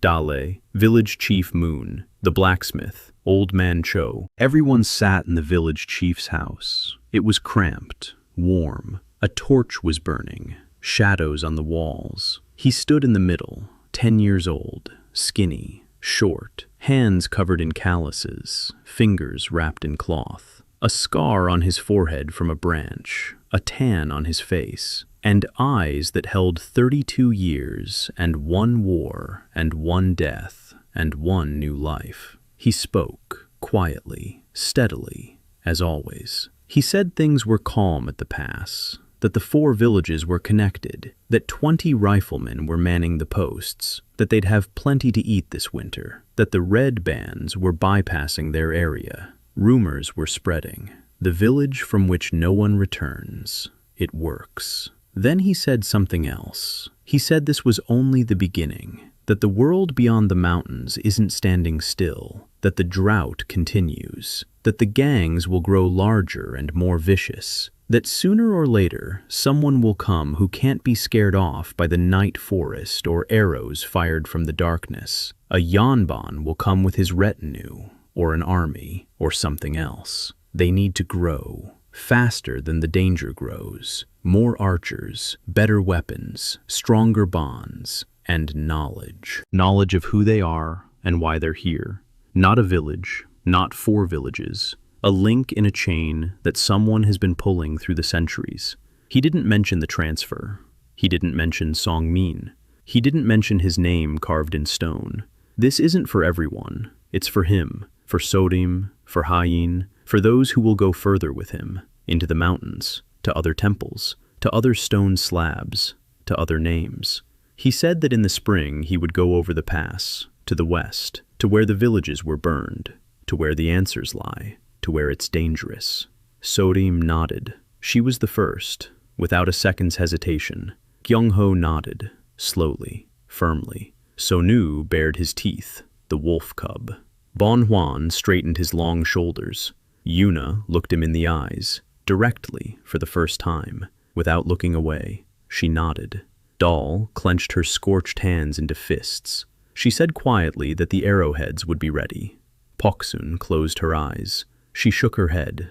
Not a refusal, acceptance. She knew. She had been waiting for this for 60 years. Ever since she had seen Song-min as a little girl. She had waited for the next one, and she had waited in vain. Her father sat against the wall, silently. He looked at his son. Then he pulled his knife from behind his belt. An old one, sharpened to a mirror-like finish, with a handle made of deer antler. He placed it on the floor in front of his son, without a word. A gift, a blessing, permission, all in a single gesture. The mother stood in the doorway, holding Jo-eun in her arms. The girl was asleep, her head resting on her mother's shoulder, a wooden bird clenched in her fist. Its little wings were spread. The mother looked at her son, and tears streamed down her cheeks. But she was smiling, because he was alive. Her daughter was alive. The house still stood. There was rice in the granary, meat in the cellar. Her husband was by her side.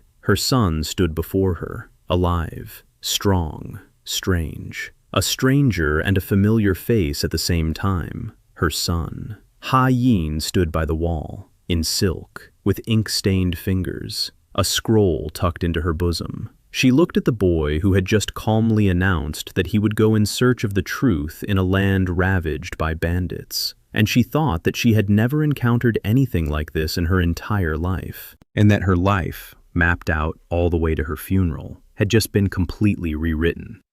Completely. Jo-eun stood among them, his own, those he had gathered, one by one, arrow by arrow, trap by trap. Bowl of meat by bowl of meat, a glance after a glance, a silence after a silence. They were all here, all alive, all well-fed, all looking at him, not as a child, not as a changeling, not as a miracle, as one of their own. He bowed, low, just as he had on that first morning with his mother, with the same movement. His body remembered, the body of the boy to whom he had given a second life, or who had given him a second life. He straightened up, raised his head, looked at each one, and said it was time to sleep. There was much to do tomorrow. Village Chief Moon grunted. Pok-sun snorted. Sorim giggled into her sleeve. The first laughter in months. Gyeong-ho smiled, widely, openly. Sonu grinned. Bong-hwan shook his head. Yuna's lips twitched. Barely noticeable, but noticeable. Father smiled, briefly, with one corner of his mouth, like Hyun-su. No. Not like Hyun-su, differently, warmer. Mother laughed, quietly, through her tears. They went their separate ways home. Night, stars, cold air, the smell of smoke and pine trees. Taegok fell asleep. 28 households, all intact, all alive. Jo-eun walked toward his home, slowly, not out of exhaustion, out of a desire to remember this moment. This air, this scent, these stars, this path from the village headman's house to his own doorstep, 30 steps on trampled earth, his land, his village, his people. He entered the house. His mother had put Jo-eun to bed. The girl was asleep. Her breathing was steady. Her face was calm, healthy, a blush on her cheeks, not sickly, alive. A wooden bird in her fist, its wings folded. He sat down beside her, on the floor, by the bed, just like back then, after the battle, after the blizzard, after the fever, just like always. Without opening her eyes, Jo-eun reached out her hand. She found his sleeve. She clung to it, slender fingers, warm, familiar. He covered her hand with his own, the small palm of a 10-year-old's body in which a 32-year-old sergeant lived. The sergeant who died under the hull of an armored personnel carrier while pulling out his partner. His last thought back then was a bitter regret. I didn't finish the job. He looked at his sleeping sister, at her little hand in his, at the wooden bird in her fist, at the hearth where embers smoldered, at his mother who was tucking a blanket around his father, at his father's knife on his belt, warm from his body. Didn't finish. Back then. Now he'll finish it. He closed his eyes. He fell asleep.